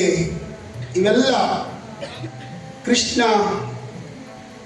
ಕುಟಿಲತೆಯಿಂದ, ಭೇದೋಪಾಯದಿಂದ ಈ ಎಲ್ಲ ಪೌರಾಣಿಕ ವ್ಯಕ್ತಿಗಳನ್ನು ಮುರಿದಿರುವುದನ್ನು ನಾವೆಲ್ಲ ಸಾಹಿತ್ಯದಲ್ಲಿ, ಪುರಾಣಗಳಲ್ಲಿ ನೋಡ್ತಾ ಇದ್ದೇವೆ. ಕರುಳೊಳಗೆ ಕತ್ತರಿಯ ನಿಟ್ಟು ಹಂಸಧ್ವಜನ ಸರಸದಿ ಮಗಳ ಗಂಡನ ಕೊಲಿಸಿದೆ. ಮರುಳಿನಿಂದಲೇ ಹೋಗಿ ಭೃಗುಮುನಿಯ ಕಣ್ಣೊಡೆದೆ, ಅರಿತು ನರಕಾಸುರನ ಹೆಂಡತಿಯ ತಂದೆ. ತಿರಿದುಂಬ ದಾಸರ ಕೈಯ ಕಪ್ಪವ ಕಟ್ಟಿಸಿಕೊಂಡೆ, ತಿರುಮಲಾಚಾರ್ಯ ಶ್ರೀರಂಗ ಗುರುವೇ ಬಲ್ಲ. ಹೊರಕಾಗಿ ನೆಲೆಯಾದಿ ಕೇಶವನ ಭಜಿಸಿದರೆ, ತಿರುವೆನೆಂದರೆ ತಿರುಪೆ ಕೂಳ್ಪುಟ್ಟದೈ ಕೃಷ್ಣ. ಈ ಮಾತು, ಕೊನೆಯ ಮಾತನ್ನ ಗಮನಿಸಬೇಕು. ಕನಕದಾಸರು ಕೃಷ್ಣನ ವಿವಾದಾಸ್ಪದವಾದಂಥ ಕೃತ್ಯಗಳನ್ನು ಒಂದೊಂದು ನೆನಪಿಸಿಕೊಂಡು ತನ್ನ ದೈವವಾಗಿರುವಂಥ ಕೃಷ್ಣನನ್ನೇ ಇಲ್ಲಿ ವಿಮರ್ಶೆಗೆ ಟೀಕೆಗೆ ಗುರಿಪಡಿಸ್ತಾರೆ. ಹಾಗಾಗಿ ನಿನ್ನ ಕೊನೆಯ ಮಾತನ್ನು ಇಲ್ಲಿ ನೋಡಬೇಕು. ಹೊರಕಾಗಿ ನೆಲೆಯಾದಿ ಕೇಶವನ ಭಜಿಸಿದರೆ ತಿರುವೆನೆಂದರೆ ತಿರುಪೆ ಕೂಳ್ಪುಟ್ಟದೈ ಕೃಷ್ಣ. ನೋಡಿ, ನಿನ್ನ ಹೆಸರನ್ನು ಭಜಿಸ್ತಾ ಓಡಿ ಓಡಿಯಲ್ಲಿ ನಾನು ಭಿಕ್ಷೆಯನ್ನು ಬೇಡ್ತಾ ಹೋದರೆ ಒಂದು ತಿರುಪೆ ಕೂಳು ಕೂಡ ಹುಟ್ಟುವುದಿಲ್ಲ ಕೃಷ್ಣ ಅಂತ ನೊಂದುಕೊಂಡು ಮಾತಾಡ್ತಾರೆ. ನೋಡಿ, ಭಿಕ್ಷುಕರು ಯಾರಾದರೂ ಮನೆಗೆ ಬಂದರೆ ನಾವು ಹೆಂಗೆ ನೋಡ್ತೀವಿ ಅವರನ್ನು? ಬಾರಪ್ಪ ಅಂತ ಕರೆದು ಪ್ರೀತಿಯಿಂದ ಅವನಿಗೆ ಭಿಕ್ಷೆ ಕೊಡ್ತೀವ? ಯಾರೇ ಇರಲಿ, ಅವರು ಯಾವ ವೇಷನೇ ಹಾಕ್ಕೊಂಡಿರಲಿ, ಕೊಡೋದಿಲ್ಲ.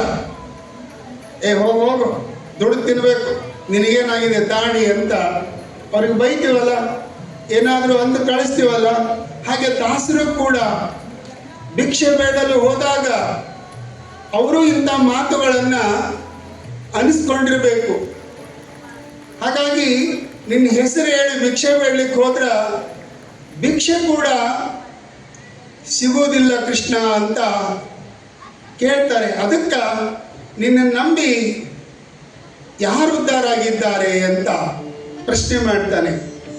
ನಿಜ, ಅದು ಭಕ್ತಿಯ ದಾರಿ ಅದು ಬಹಳ ಕಠಿಣವಾದದ್ದು ಅಂತ ಬಸವಣ್ಣವರು ಕೂಡ ತಮ್ಮ ಒಂದು ವಚನದಲ್ಲಿ ಹೇಳ್ತಾರೆ. ಭಕ್ತಿ ಎಂಬುದು ಮಾಡಬಾರದು, ಅದು ಗರಗಸದಂತೆ ಹೋಗುತ್ತಾ ಕೊಯ್ಯುವುದು, ಬರುತ್ತಾ ಕೊಯ್ಯುವುದು ಅಂತ. ಅದಕ್ಕೆ ಈ ಭಕ್ತಿಯ ಮಾರ್ಗ ಅದು ಸುಲಭವಾದಂಥದ್ದಲ್ಲ. ಆ ಮಾರ್ಗದಲ್ಲಿ ಅನೇಕ ಕಷ್ಟ ಕೋಟಲೆಗಳನ್ನು ದಾಸರು, ಅಪಮಾನಗಳನ್ನು ದಾಸರು ಕೂಡ ಅನುಭವಿಸಿದ್ದಾರೆ ಅನ್ನೋದನ್ನು ನಾವಿಲ್ಲಿ ಗಮನಿಸಬೇಕು. ಆ ಅನುಭವವನ್ನೇ ಸ್ವತಃ ದೇವರಾದರೂ ಕೂಡ ಅವನ ಒಂದೊಂದು ಮಾಡಿದ ಕಾರ್ಯವನ್ನು ಇಲ್ಲಿ ನೆನಪಿಸಿಕೊಂಡು ದಾಸರು ವಿಮರ್ಶೆಗೆ ಒಳಪಡಿಸ್ತಾರೆ ಅನ್ನೋದನ್ನು ಗಮನಿಸಬೇಕು. ಇವತ್ತ ದೇವರಿಗೆ ಹೋಗಲಿ, ಮನುಷ್ಯರಿಗೂ ಕೂಡ ಪ್ರಶ್ನೆ ಮಾಡೋದು ಭಾಳ ಕಷ್ಟ ಆಗಿದೆ ಇವತ್ತಿನ ತೀರ್ಮಾನಗಳಲ್ಲಿ. ನಮಗಂದದ್ದನ್ನು, ನಮಗನಿಸಿದ್ದನ್ನು ಹೇಳಲಿಕ್ಕೆ ಸ್ವಾತಂತ್ರ್ಯನೇ ಇಲ್ಲೇನೋ ಅಂತ ಇವತ್ತ ಹಾಗಾಗಿ ಹೋಗಿಬಿಟ್ಟಿದೆ. ಇವತ್ತು ಪುಣ್ಯಕ್ಕೆ ಇಲ್ಲಿ ಯಾರೂ ರಾಜಕಾರಣಿಗಳು ಬಂದಿಲ್ಲ. ಇದೊಂದು ಒಳ್ಳೆಯ ಕಾರ್ಯಕ್ರಮ ಅಂತ ನನಗನ್ನಿಸ್ತದೆ. ಹಾಗಾಗಿ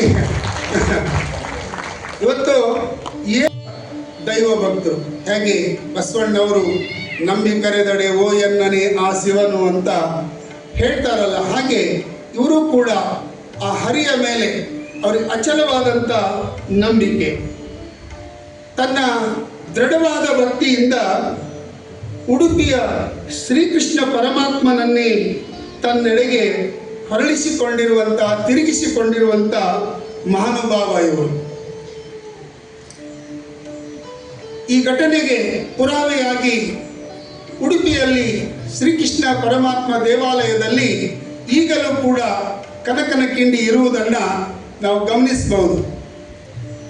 ಕನಕದಾಸರು ಅಲ್ಲೆಲ್ಲ ಪುರೋಹಿತಶಾಹಿ ವರ್ಗದವರು ಇವನು ಶೂದ್ರನೆಂಬ ಕಾರಣಕ್ಕೆ ದೇವಾಲಯದಲ್ಲಿ ಬಿಡದೇ ಇದ್ದಾಗ ಆ ಹರಿಯನ್ನ, ಶ್ರೀಕೃಷ್ಣ ಪರಮಾತ್ಮನನ್ನೇ ತನ್ನೆಡೆಗೆ ಸೆಳೆದುಕೊಂಡಿರುವಂಥ ಒಬ್ಬ ಮಹಾನ್ ದೈವ ಭಕ್ತ ಕನಕದಾಸರು ಅನ್ನೋದನ್ನು ಗಮನಿಸಬೇಕು. ಹೀಗೆ ಕನಕದಾಸರಂತೆ ತನ್ನೆಡೆಗೆ ದೈವವನ್ನು ಸೆಳೆದುಕೊಂಡಿರುವಂಥ ಕನ್ನಡ ನಾಡಿನ ಇನ್ನೊಬ್ಬ ಮಹಾನ್ ವ್ಯಕ್ತಿ ಅಂತಂದರೆ ನುಲಿಯ ಚಂದಯ್ಯ. ಚಂದಯ್ಯನವರು ತಮ್ಮ ಕೊರಳಲ್ಲಿರುವಂಥ ಲಿಂಗ ಕೆಳಗೆ ಬಿದ್ದಾಗ ಆ ಲಿಂಗವನ್ನು ನೋಡದೆ ಅವರು ಹೊರಟು ಹೋಗ್ಬಿಟ್ರಂತೆ. ಆಗ ಆ ಲಿಂಗಕ್ಕೆ ಸಂಕಟ ಶುರುವಾಗಿ ನನ್ನನ್ನು ಕಟ್ಕೊಳ್ಳು, ನಾನು ನಿನ್ನ ಜೊತೆ ಬರ್ತೀನಿ ಅಂತ ಕೇಳಿದಾಗ ನೀನೇಕೆ ಬಿದ್ದೆ ಅಂತ ಆ ಲಿಂಗವನ್ನು ನಿರಾಕರಿಸ್ತಾನೆ. ಯಾರು? ನುಲಿಯ ಚಂದಯ್ಯ. ಅವನ ಕಥೆಯನ್ನು ನಾನಿಲ್ಲಿ ಹೇಳಲಿಕ್ಕೆ ಹೋಗೋದಿಲ್ಲ.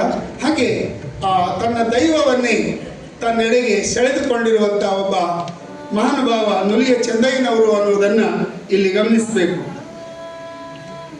ಇನ್ನೊಂದು ಕೀರ್ತನೆ ಬಹಳ ಮುಖ್ಯವಾದಂಥದ್ದು ಅಂತ ಅದನ್ನಿಲ್ಲಿ ನಾನು ಒಂದೆರಡು ಸಾಲುಗಳನ್ನು ಪ್ರಸ್ತಾಪ ಮಾಡ್ತಾ ಇದ್ದೇನೆ.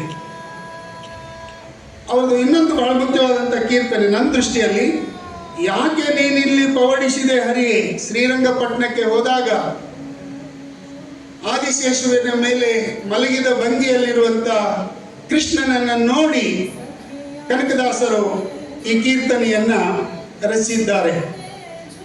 ಆ ಕೀರ್ತನೆ ಬಹಳ ಅರ್ಥಪೂರ್ಣ ಮತ್ತು ಧ್ವನಿಪೂರ್ಣ ಕೂಡ ಹೌದು.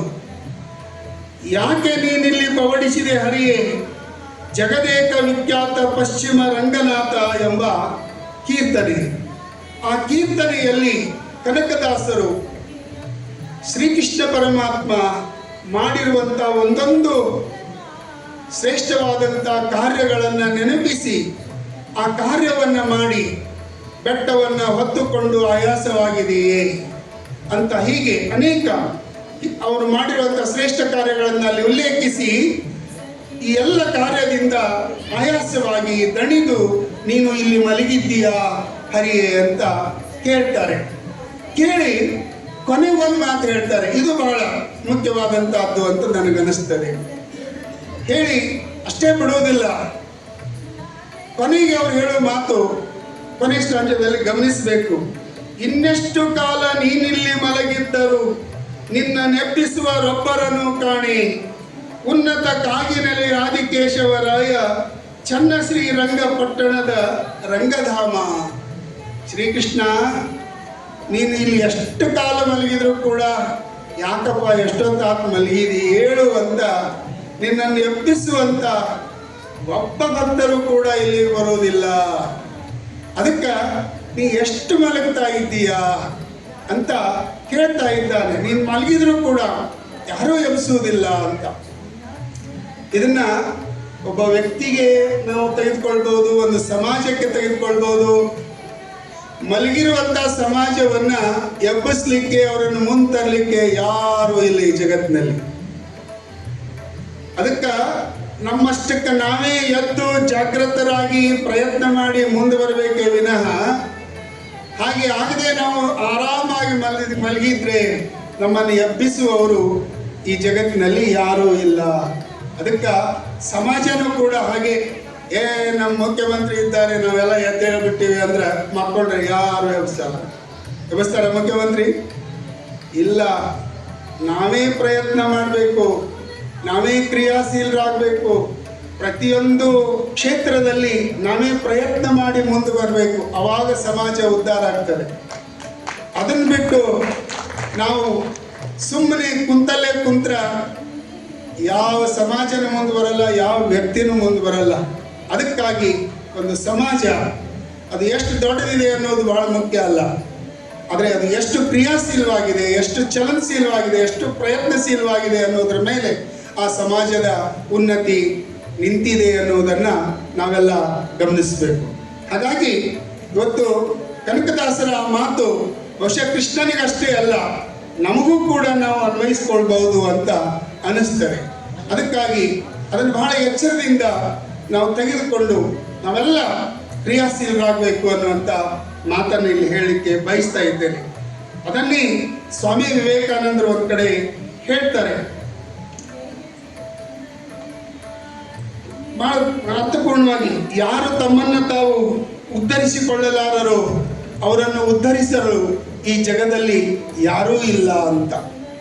ಯಾರು ತಮ್ಮನ್ನು ತಾವು ಉದ್ಧಾರ ಮಾಡಿಕೊಳ್ಳುವುದಿಲ್ಲವೋ ಅವರನ್ನು ಉದ್ಧಾರ ಮಾಡಲಿಕ್ಕೆ ಈ ಜಗತ್ತಿನಲ್ಲಿ ಯಾರೂ ಇಲ್ಲ ಅನ್ನುವಂಥ ಮಾತನ್ನು ಹೇಳ್ತಾರೆ. ಅದೇ ಕನಕದಾಸರು ಹೇಳಿರುವಂಥ ಆ ಮಾತನ್ನೇ ಇಲ್ಲಿ ವಿವೇಕಾನಂದರು ಕೂಡ ಹೇಳಿದ್ದಾರೆ ಅನ್ನೋದನ್ನು ಗಮನಿಸಬೇಕು.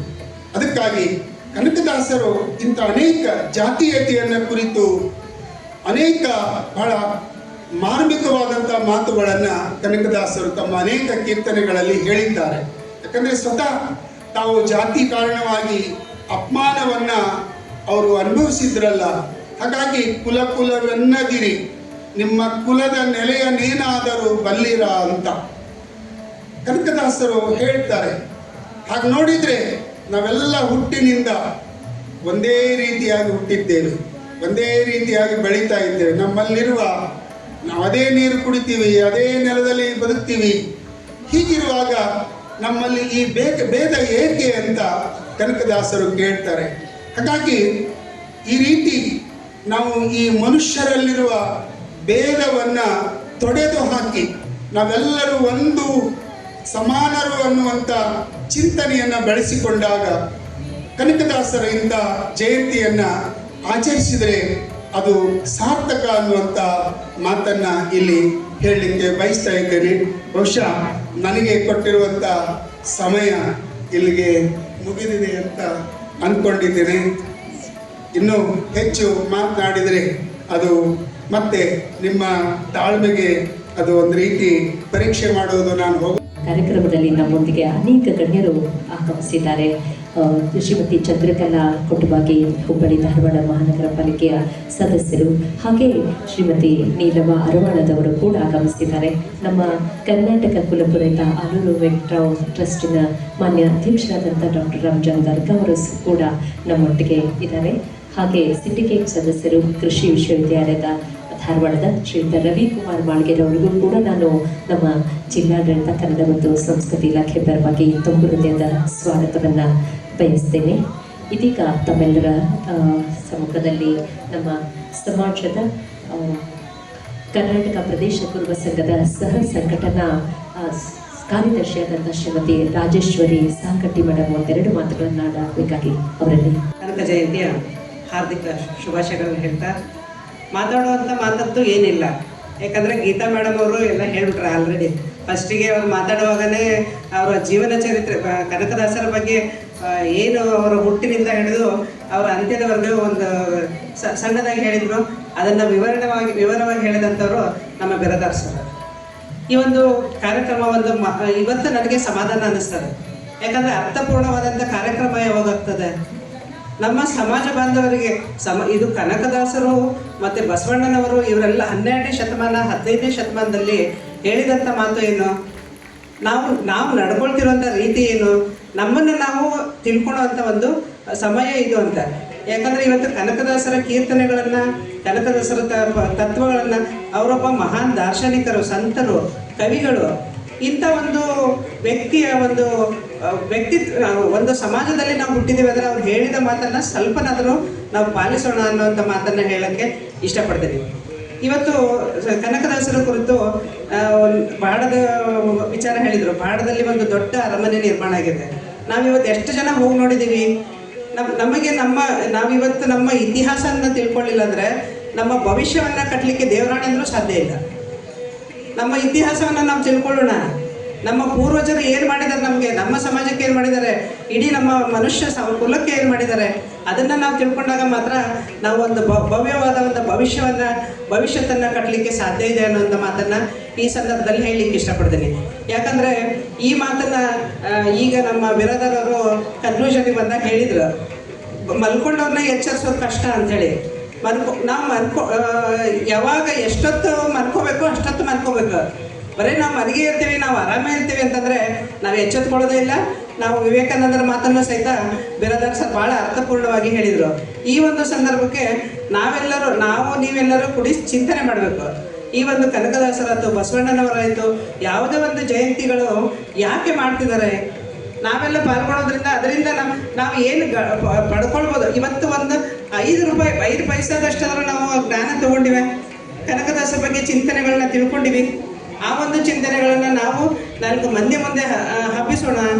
ಕನಕದಾಸರ ಚಿಂತನೆಗಳು, ಬಸವಣ್ಣನವರ ಒಂದು ಚಿಂತನೆಗಳು, ಕನಕದಾಸರ ಮಂಡಿಗೆಗಳ ಬಗ್ಗೆ ಬಿರಾದಾರ್ ಸರ್ ಹೇಳ್ತಾರೆ ಅಂತ ತಿಳ್ಕೊಂಡಿದ್ದೆ. ಅವ್ರು ಮಂಡಿಗೆಗಳ ರಚನೆ ಮಾಡಿದರು. ಇಷ್ಟು ಚಂದ ಅವ್ರನ್ನ ಬಿಡಿಸ್ಲಿಕ್ಕೆ ಕಷ್ಟ ಆಗ್ತಿತ್ತು. ಯಾಕಂದರೆ ಹಿಂದೆ ನಮ್ಮ ಪ್ರಹ್ಲಾದ್ ಜೋಶಿ ಅವರು ಒಂದು 2-3 ಸರ್ತಿ ಬೇರೆ ಬೇರೆ ಮಂಡಿಗೆಗಳನ್ನ ಹೇಳುವಂಥ ಒಂದು ಕೆಲಸ ಮಾಡಿದರು. ಒಂದು ಮಂಡಿಗೆಯನ್ನು ನಾನು ಹೇಳಲಿಕ್ಕೆ ಇಷ್ಟಪಡ್ತೇನೆ. ಅಂದರೆ ಕನಕದಾಸರು ಎಷ್ಟು ಸರಳವಾಗಿ ಮಾತಾಡ್ತಿದ್ರು, ಅಷ್ಟೇ ಒಂದು ಕನ್ಫ್ಯೂಷನ್ನಿಂದನೂ ಸಹಿತ ಮಾತಾಡ್ತಿದ್ರು. ಕನಕದಾಸರು ಒಂದು ದಿವಸ ವಾಕ್ಯಕ್ಕೆ ಹೊರಟಿದ್ರಂತೆ. ನಡ್ಕೊತ ಹೋಗುವಾಗ ಭಾಳಷ್ಟು ಜನ ಬಡ್ಡೆ ಹುಡುಗರು ಮಾತಾಡ್ಕೊಂಡು ನೋಡ್ಕೊತ ಅವರು ಏನೋ ಕನಕ ಎಲ್ಲಿ ಹೊಂಟಿ ಸರಳವಾಗಿ ಅವ್ರು ಹೇಳ್ಬೋದಿತ್ತು, ನಾನು ಹಿಂಗೆ ಅಡ್ಡಾಡ್ಕೊತ ಹೊಂಟಿರ್ತ. ಅವ್ರು ಸರಳವಾಗಿ ಹೇಳಿಲ್ಲ. ಅವ್ರು ಇಷ್ಟು ಕ್ಲಿಷ್ಟವಾಗಿ ಹೇಳಿದರು. ಮಾತಾಡಿದಂಥ ಹುಡುಗರು ತಲೆ ಕೆರ್ಕೊಂಡು ಏನಪ್ಪ ಏನು ಹೇಳಿದ ಇವ್ ಕನಕ ಅಂತ ಹೋಗ್ಬಿಟ್ರು. ಅವ್ರು ಹೇಳಿದರು, ಯಾರ್ದೋ ಹೆಂಡ್ತಿನ ಯಾರೋ ಕರ್ಕೊಂಡು ಹೋದ್ರಪ್ಪ. ಅವ್ನ ಹೆಂಡ್ತಿನ ಹುಡುಕ್ಸಕ್ಕೆ ಮತ್ತೊಬ್ಬನ ಕಳ್ಸಿದ್ರು. ಅವನು ಏನು ಹುಡ್ಕಕ್ಕೆ ಹೋಗ್ಯಾನಲ್ಲ, ಕಳ್ಕೊಂಡವ್ನ ಹೆಂಡ್ತಿನ ಹುಡ್ಕಕ್ಕೆ ಹೋದವನ ಅಪ್ಪನ ಹುಡ್ಕೊಂಡು ನಾ ಹೊಂಟೇನಿ. ಹೆಂಗೈತೆ ನೋಡ್ರಿ, ಇಲ್ಲಿ ಎಷ್ಟು ಸರಳ ಅದ. ದೊಡ್ಡವ್ರ ಮಾತುಗಳು ಅಷ್ಟೇ ಕಷ್ಟನೂ ಇರ್ತದೆ, ಅದನ್ನು ತಿಳ್ಕೊಳ್ಳೋದು ಸಹಿತ ಅಷ್ಟೇ ಕಷ್ಟ ಆಗ್ತದೆ. ಇಲ್ಲಿ ನೋಡ್ರಿ ಎಷ್ಟು ಸರಳವಾಗಿ, ನಾನು ವಾಕಿಂಗ್ ಹೊಂಟಿದ್ದೆ, ನಾನು ವಾಯುವಿಹಾರ ಕೊಟ್ಟಿದ್ದೆ ಅಂತ ಹೇಳ್ಬೋದಿತ್ತು. ಪಡ್ಡೆ ಹುಡುಗರು ಹೆಂಗೆ ಮಾತಾಡಲ್ಲ, ಅವ್ರು ಯಾವ ರೀತಿ ಮಾತಾಡೋರು ನಾನು ಅದೇ ರೀತಿ ಉತ್ತರ ಕೊಡಬೇಕು ಅನ್ನೋ ಒಂದು ನಿಟ್ಟಿನೊಳಗೆ ಅವ್ರೇನು ಹೇಳಿದರು, ಯಾರ್ದೋ ಹೆಂಡ್ತಿನ ಯಾರೋ ತೊಗೊಂಡಿದ್ರು. ರಾಮನ ಹೆಂಡ್ತಿನ ರಾವಣ ತೊಗೊಂಡು ಹೋಗಿದ್ದ. ಅವನ ಹೆಂಡ್ತಿನ ಕರ್ಕೊಂಬರ್ಲಿಕ್ಕೆ ರಾಮ ಏನು ಮಾಡಿದ, ಹನುಮಂತನ ಕಳಿಸಿದ. ಹನುಮಂತನಪ್ಪ ಯಾರು? ವಾಯು ವಿಹಾರಕ್ಕೆ ನಾವು ಹೊಂಟೇನೆ ಅನ್ನೋದನ್ನ ಸರಳವಾಗಿ ಹೇಳುವಂಥ ಮಾತನ್ನ ಇಷ್ಟು ಚೆಂದಾಗಿ ಹೇಳಿದ್ರು. ಅಂದರೆ ದೊಡ್ಡವರು ಒಂದು ಹಂಗೆ ಆಗೋದಿಲ್ಲ. ಒಂದು ಇತಿಹಾಸದಲ್ಲಿ ನಾವು ಅವರು 230, 330 ಇಂಥ ಜಯಂತಿಗಳನ್ನ ಮಾಡ್ತೀವಿ ಅಂದ್ರೆ ಅವ್ರನ್ನ ನಾವು ಹಾಗೇನೆ ಅವರ ಒಂದು ಸಮಾಜಕ್ಕಂತ ಕೊಟ್ಟಂಥ ಕೊಡುಗೆಗಳನ್ನು ನಾವು ಗಮನಿಸಲಾರದೆ ಜಯಂತಿ ಮಾಡೋದಿಲ್ಲ. ಅಂಥ ಒಂದು ವ್ಯಕ್ತಿತ್ವದ ಒಂದು ದಾಸಶ್ರೇಷ್ಠರು, ಕನಕದಾಸರು, ಅಂಥವರ ಒಂದು ಮಾತುಗಳನ್ನು ಕೇಳುವುದೇ ನಮಗೆ ಒಂದು ಸೌಭಾಗ್ಯ ಅಂತ ತಿಳ್ಕೊಂಡು ಈ ಒಂದು ಕಾರ್ಯಕ್ರಮದಲ್ಲಿ ಎಲ್ಲರೂ ಪಾಲ್ಗೊಂಡಿದ್ದೀರಿ. ಮತ್ತು ಈ ಒಂದು ಕಾರ್ಯಕ್ರಮ ಯಶಸ್ವಿಯಾಗೋದಕ್ಕೂ ಸಹಿತ ಎಲ್ಲರೂ ಕಾರಣೀಕರ್ತರು ಅಂತ ಹೇಳ್ತಾ, ಮತ್ತು ಇವತ್ತು ಸಾಕಷ್ಟು ಮಕ್ಕಳಿಗೆ ಒಂದು ಪುರಸ್ಕಾರ ಕೊಡುವಂಥ ಒಂದು ಕಾರ್ಯಕ್ರಮವೂ ಇದೆ. ಎಲ್ಲರಿಗೂ ಲೇಟ್ ಆಗ್ತಿದೆ, ಇನ್ನೊಂದು 10 ನಿಮಿಷದಲ್ಲಿ ಭಾಳ ಮಾಡಿ ಕಾರ್ಯಕ್ರಮವನ್ನು ಮುಗಿಸ್ತಾರೆ ಅವರು. ಅದಕ್ಕೆ ದಯವಿಟ್ಟು ಒಂದು 10 ನಿಮಿಷ ಎಲ್ಲರೂ ಇನ್ನೊಂದು ಅರ್ಧ ತಾಸು ವೆಯ್ಟ್ ಮಾಡಿ ಕಾರ್ಯಕ್ರಮ ಮುಗಿಸ್ಕೊಂಡು ಹೋಗ್ರಿಂದ ನನ್ನ ಮಾತುಗಳು ವಿರಾಮ. ಜಿಲ್ಲಾ ಆಡಳಿತ ಮತ್ತು ಕನ್ನಡ ಸಂಸ್ಕೃತಿ ಇಲಾಖೆ ವತಿಯಿಂದ ದಾಸಶ್ರೇಷ್ಠ ಕನಕದಾಸರ ಜಯಂತಿಯನ್ನು ಭಾಳ ಅಚ್ಚುಕಟ್ಟಾಗಿ ಆಚರಣೆ ಮಾಡಿದಂಥ ಜಿಲ್ಲಾಧಿಕಾರಿಗಳು ಮತ್ತು ಕನ್ನಡ ಸಂಸ್ಕೃತಿ ಇಲಾಖೆಗೆ ನಿಮ್ಮೆಲ್ಲರ ಪರವಾಗಿ ಕೃತಜ್ಞತೆ ಹೇಳ್ತಾ, ಈಗಾಗಲೇ ದಾಸಶ್ರೇಷ್ಠ ಮಾತಾಡತಕ್ಕಂಥವರು ಅಪರ ಜಿಲ್ಲಾಧಿಕಾರಿಗಳು ಸಾಕಷ್ಟು ವಿಷಯ ಹೇಳಿದ್ದಾರೆ ಮತ್ತು ಬೇರೆದರ ಸರ್ ಇದರ ಬಗ್ಗೆ ಸವಿಸ್ತರವಾಗಿ ಅವರು ಹುಟ್ಟಿನಿಂದ ಇಲ್ಲಿಯವರೆಗೆ ಎಲ್ಲ ವಿಚಾರಗಳು ಹೇಳಿದ್ದಾರೆ. ಈಗ ಸೋದರಿ ಸಹಿತ ರಾಜೇಶ್ ಸಾಲವಟ್ಟಿಯವರು ಅವರ ಮಾತಿನ ದಾಟಿಯನ್ನು ಹೇಳಿದ್ದಾರೆ. ಅಷ್ಟೇ ಎದುರಿಗೆ ರಂಜಾನ್ ದರ್ಗಾ ಸರ್ ಕೂತಿದ್ದಾರೆ. ಈ ಆಲೂರರಾವ್ ಟ್ರಸ್ಟ್ನ ಅಧ್ಯಕ್ಷರು, ಖ್ಯಾತ ಸಾಹಿತಿಗಳು, ಒಬ್ಬ ಅಲ್ಪಸಂಖ್ಯಾತ ಜಾತಿಯಲ್ಲಿ ಹುಟ್ಟಿ ಹಲವಾರು ವಿವಿಧ ಬಗೆಯ ಬಸವಣ್ಣವರ ಬಗ್ಗೆ, ಕನಕದಾಸರ ಬಗ್ಗೆ, ಡಾಕ್ಟರ್ ರಾಮಮನೋಹರ್ ಲೋಹಿಯಾ ಅವರ ಬಗ್ಗೆ ಅಪಾರವಾದ ಅಧ್ಯಯನ ಮಾಡ ಅಂಥವ್ರ ಎದುರಿಗೆ ನಾವು ಮಾತಾಡೋದು ಸ್ವಲ್ಪ ತಪ್ಪು ಅನಿಸುತ್ತೆ. ನಾವೆಲ್ಲ ಹೋರಾಟದಲ್ಲಿ ರಾಜಕಾರಣ ಇದ್ದಂಥವ್ರು, ಸಾಹಿತ್ಯ ಅಷ್ಟು ನಮಗೆ ಗೊತ್ತಿರಂಗಿಲ್ಲ. ಆದರೂ ಸಹಿತ ಕನಕದಾಸರ ವಿಚಾರ ಒಂದೇ ಮುಂದೆ ನಾವೆಲ್ಲರೂ ಜಯಂತಿಗೆ ಸೀಮಿತ ಮಾಡಬಾರ್ದು. ಕನಕದಾಸರು ಒಂದು ಮಾತನ್ನು ಎಲ್ಲವೂ ನೆನಪಿಟ್ಕೊಂಡ ಕಾಲಿಕನು ಕುಲವೆಂದು ಬಡಿದಾಡಿದ ಕುಲದ ನೆಲೆಯನ್ನಾದ್ರೆ ಬಲ್ಲಿಲ್ಲ. ನಮ್ಮ ಕುಲ ಮುಖ್ಯ ಅಲ್ಲ. ಈಗಾಗಲೇ ಬಿರಸರು ಹೇಳಿದ್ದಾರೆ, ನಾವು ಹುಟ್ಟುವುದು ಎಲ್ಲ ಒಂದೇ ಥರ ಹುಟ್ಟಿರ್ತೀವಿ, ಬೆಳೆಯುವ ರೀತಿ ಒಂದೇ ರೀತಿ ಬೆಳಿತೀವಿ, ತಿನ್ನುವ ಆಹಾರ ಎಲ್ಲ ಒಂದೇ ಥರ ತಿಂತೀವಿ, ಬಟ್ಟೆಯನ್ನು ಒಂದೇ ಸಲ ಹಾಕ್ಕೊಂತೀವಿ. ಆದರೆ ಹುಟ್ಟಿದ ತಕ್ಷಣ ಜಾತಿ ಅನ್ನತಕ್ಕಂಥ ಶಬ್ದ ಬರ್ತಾ ಇದೆ. ಅದರ ನೆಲೆ ನಿಮಗೆ ಯಾರಿಗೂ ಗೊತ್ತಿಲ್ಲ. ಅದು ಭಾಳ ಅರ್ಥಪೂರ್ಣ ಇದೆ. ಅದನ್ನು ನಾವು ಎಲ್ಲಿ ಮಟ್ಟ ತಿಳ್ಕೊಳಂಗಿಲ್ಲ. ಅಲ್ಲಿ ಮಟ್ಟ ಕೇವಲ ಜಯಂತಿಯಾಗಿ ಉಳಿತೇವೆ, ಆ ಜಯಂತಿಗೆ ಅರ್ಥಪೂರ್ಣ ಬರೋಂಗಿಲ್ಲ. ಅದಕ್ಕಾಗಿ ದಯವಿಟ್ಟು ಜಯಂತಿಗೆ ಸೀಮಿತವಾಗಲಿ. ಇಡೀ ವರ್ಷಗಟ್ಟಲೆ ಈಗಿನಂತೂ ನಮ್ಮ ಕಾಲಕ್ಕೆ ಎಷ್ಟೋ ಮಂದಿಗೆ ಗೊತ್ತಿದೆ ಕನಕದಾಸರು, ಬಸವಣ್ಣವರು, ಅಂಬೇಡ್ಕರ, ಗಾಂಧಿ, ಲೋಹಿಯಾ ಅಂತಕ್ಕಂಥ JP. ಈಗಿನ ಮಕ್ಕಳಿಗೆ ಯಾರಿಗೂ ಗೊತ್ತಿಲ್ಲ ಗಾಂಧಿ ಅಂದರೆ ಯಾರು, ಅಂಬೇಡ್ಕರ್ ಅಂದರೆ ಯಾರು, ಬಸವಣ್ಣ ಅಂದರೆ ಯಾರು, ಕನಕದಾಸರ ಅಂದರೆ ಯಾರು ಕೇಳುವಂಥ ಮಕ್ಕಳು ಬಂದಿದೆ. ನಾವೆಲ್ಲ ಅದಕ್ಕೆ ಬಿಡ್ತೀವಿ. ಫಸ್ಟ್ ರ್ಯಾಂಕ್ ಬರ್ಬೇಕು, ಫಸ್ಟ್ ಕ್ಲಾಸ್ ಬರ್ಬೇಕು, ಡಾಕ್ಟರ್ ಆಗ್ಬೇಕು, ಇಂಜಿನಿಯರ್ ಆಗ್ಬೇಕು, ಅಮೇರಿಕಕ್ಕೆ ಹೋಗ್ಬೇಕು, ಇದನ್ನೇ ಹೇಳ್ತಿರೋ ಮಕ್ಕಳಿಗೆ. ಈ ನಮ್ಮ 18ನೇ ಶತಮಾನದ 12ನೇ ಶತಮಾನದ ನಮ್ಮ ದೇಶಕ್ಕೆ ಯಾವ ರೀತಿ ಕೊಡುಗೆ ಕೊಟ್ಟರು, ಎಂಥ ವಿಚಾರಗಳನ್ನ ಬಿತ್ತಿದ್ರು ಅಂತಕ್ಕಂಥದ್ದನ್ನು ನಮ್ಮನ್ನು ಹಿಡ್ಕೊಂಡು ನಮ್ಮ ಮಕ್ಕಳಿಗೆ ನಮ್ಮ ಮನೆಯಲ್ಲಿ ಇದರ ಪಾಠಶಾಲೆಯಲ್ಲಿ ಬರ್ತಿದ್ದೇವೆ. ದಯವಿಟ್ಟು ಇಲ್ಲಿ ಕುಂತಂಥ ಎದುರಿನ ಎಲ್ಲ ಗಣ್ಯರಿಗೆ, ಸಮಾಜದ ಮುಖಂಡರಿಗೆ, ವಿವಿಧ ಸಮಾಜದ ಎಲ್ಲ ನಾಯಕರಿಗೆ ಕೇಳ್ಕೊಳ್ಳೋದಿಷ್ಟೇ, ತಮ್ಮ ಮಕ್ಕಳಿಗೆ ಶಿಕ್ಷಣ ಕೊಡೋ ಜೊತೆಗೆ ಇಂಥ ಒಂದು ವಿಚಾರಗಳನ್ನ ಅಳವಡಿಸ್ರಿ ಅಂತ ಕೇಳ್ತಾ, ಇಲ್ಲಿ ಮಾತಾಡಕೊಟ್ಟಂಥ ಕನ್ನಡ ಸಂಸ್ಕೃತಿ ಇಲಾಖೆಯ ಅಧಿಕಾರಿಗಳಿಗೆ ಮತ್ತು ಅಪರ ಜಿಲ್ಲಾಧಿಕಾರಿಗಳಿಗೆ ನನ್ನ ಮಾತನ್ನು ಹೇಳಿ ಕ್ಷಮಿಸ್ತಾ ಇದ್ದೇನೆ. ಜೈ ಹಿಂದ್, ಜೈ ಕರ್ನಾಟಕ. ಉತ್ತಮವಾಗಿ ವಿಷಯವನ್ನು ತಮ್ಮೆಲ್ಲರ ಸಮ್ಮುಖದಲ್ಲಿ ಪ್ರಸ್ತುತಪಡಿಸಿದಂತಹ ಗುರಿಕಾರ್ ಸರ್ ಅವರಿಗೆ ನಾನು ಧನ್ಯವಾದಗಳನ್ನು ಹೇಳ್ತೇನೆ. ವಿಠಲ್ ಅವರು ಆಗಮಿಸಿ ವೇದಿಕೆಗೆ ಆಗಮಿಸಬೇಕು. ಕುರಿತಾದ 2 ನಿಮಿಷಗಳ ಸಂಭಾಷಣೆಯನ್ನು ತಮ್ಮೆಲ್ಲರ ಸಮ್ಮುಖದಲ್ಲಿ ಪ್ರಸ್ತುತಪಡಿಸ್ತಾ ಇದ್ದಾರೆ. ಒಂದು ಡೈಲಾಗ್ ಕಿತ್ತೂರು ಸ್ವತಂತ್ರಗೊಳಿಸಬೇಕೆಂದು ಸಂಕಲ್ಪ ತೊಟ್ಟಿರೋ ಗಂಡೆದೆ ಗುಂಡಿಗೆ ಇರೋ ಗಂಡು ಭೂಮಿ ನಮ್ದು. ಈ ಕನ್ನಡ ನೆಲದಾಗ ಹುಟ್ಟಿರೋ ಮಕ್ಕಳು ದೇಶಕ್ಕೋಸ್ಕರ ಸಹಾಯಕ್ಕೋಸಿತವಾಗಿರ್ತಾರ ಸರ್ದಾರ. ಇಲ್ಲಿ ಮಾತಾಡಕ್ಕೆ ನಮ್ಗೆ ಎಲ್ಲ ಕರೆಸಿ ಮಾಡಿದ್ದಕ್ಕೆ ಎಲ್ಲರಿಗೂ ನಮಸ್ಕಾರ. ಹರಹೋ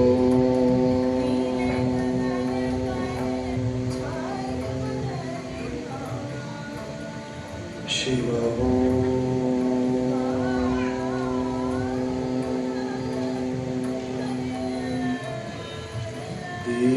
ದೀನನಾನು ಸಮಸ್ತ ಲೋಕಕ್ಕೆ ದಾನಿ ವಿಚಾರಿಸಲು ಮತಿಹೀನ ನಾನು ಮಹಾಮಹಿಮ ಕೈವಲ್ಯ ಪತಿ ನೀನು ಈನಬಲ್ಲೆನು ನಾನು ನೆರೆಸು ಜ್ಞಾನ ಮೂರುತಿ ನೀನು ನಿನ್ನ ಸಮಾನರುಂಟೆ ದೇವ ರಕ್ಷಿಸು ನಮ್ಮನನ ಭರತ ದೇವ ರಕ್ಷಿಸು ನಮ್ಮನನ ಭರತ ದೇವ ರಕ್ಷಿಸು ನಮ್ಮನನ ಭರತ. ಸ್ನೇಹಿತರಾದಂಥ ಸಮಾನತೆ, ಸಹೋದರತೆ, ಸಾಮರಸ್ಯದ ಬದುಕನ್ನು ಬದುಕಿ ಬಾಳಿದ ವಿಶ್ವದ ಎಲ್ಲ ದಾರ್ಶನಿಕರನ್ನು ನೆನೆದು ಕನ್ನಡ ಸಾಹಿತ್ಯ ಪ್ರಪಂಚದ ಒಬ್ಬ ಮರೆಯಲಾರದಂಥ ದಾರ್ಶನಿಕರಾಗಿ, ಕವಿಗಳಾಗಿ ವೈಚಾರಿಕತೆಯನ್ನೇ ತಮ್ಮ ಬದುಕಿನ ಅವಿಭಾಜ್ಯ ಅಂಗವಾಗಿಟ್ಟುಕೊಂಡು ತಮ್ಮ ಸಾಹಿತ್ಯ ಕೃತಿಗಳಿಂದ ಸದಾ ಸ್ಮರಣೀಯರಾದಂಥ ಸಂತ ಶ್ರೇಷ್ಠ ಕನಕದಾಸರನ್ನು ಸ್ಮರಣೆ ಮಾಡಿ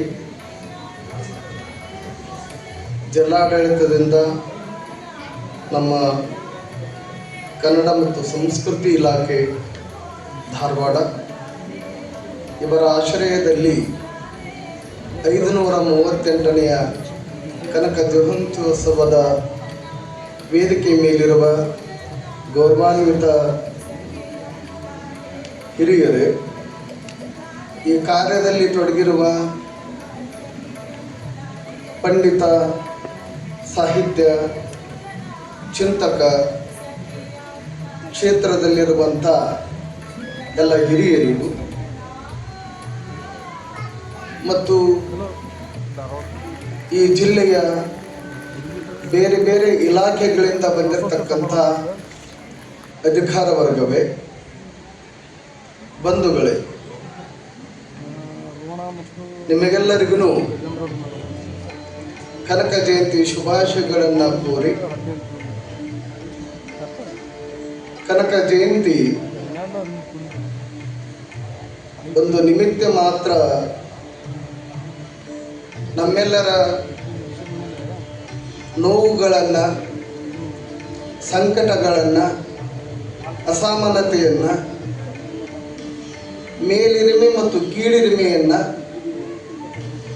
ಬದುಕಿನ ವ್ಯವಸ್ಥೆಯನ್ನು ಅವಲೋಕನ ಮಾಡಿಕೊಳ್ಳುವಂಥ ಈ ಸಂದರ್ಭ. ಬಹುಶಃ ಕನಕದಾಸರು ಬಹುದೊಡ್ಡ ವ್ಯಕ್ತಿತ್ವದ ಸಾಧಕರು. ಅವರ ವರ್ಗ ಸಂಘರ್ಷ ಇರಬಹುದು, ವರ್ಣ ಸಂಘರ್ಷ ಇರಬಹುದು, ದೇವರನ್ನ ಪ್ರಶ್ನೆ ಮಾಡುವಂಥ ಮನೋಭಾವ ಇರಬಹುದು, ವೇದ ಉಪನಿಷತ್ತು ಆಗಮಗಳು ಅವುಗಳನ್ನು ಅಧ್ಯಯನ ಮಾಡಿದ್ರೂ ಅವುಗಳ ಏನು ಕೆಲ ಕೊರತೆಗಳನ್ನು ಇದ್ದು ಅದನ್ನು ತಮ್ಮ ಸಾಹಿತ್ಯ ಕೃತಿಗಳಲ್ಲಿ ಅನಾವರಣಗೊಳಿಸಿದ. 1924ರಲ್ಲಿ ಕರ್ನಾಟಕದ ಪ್ರವಾಸಕ್ಕೆ ಬಂದಾಗ ಮಹಾತ್ಮ ಗಾಂಧೀಜಿಯವರು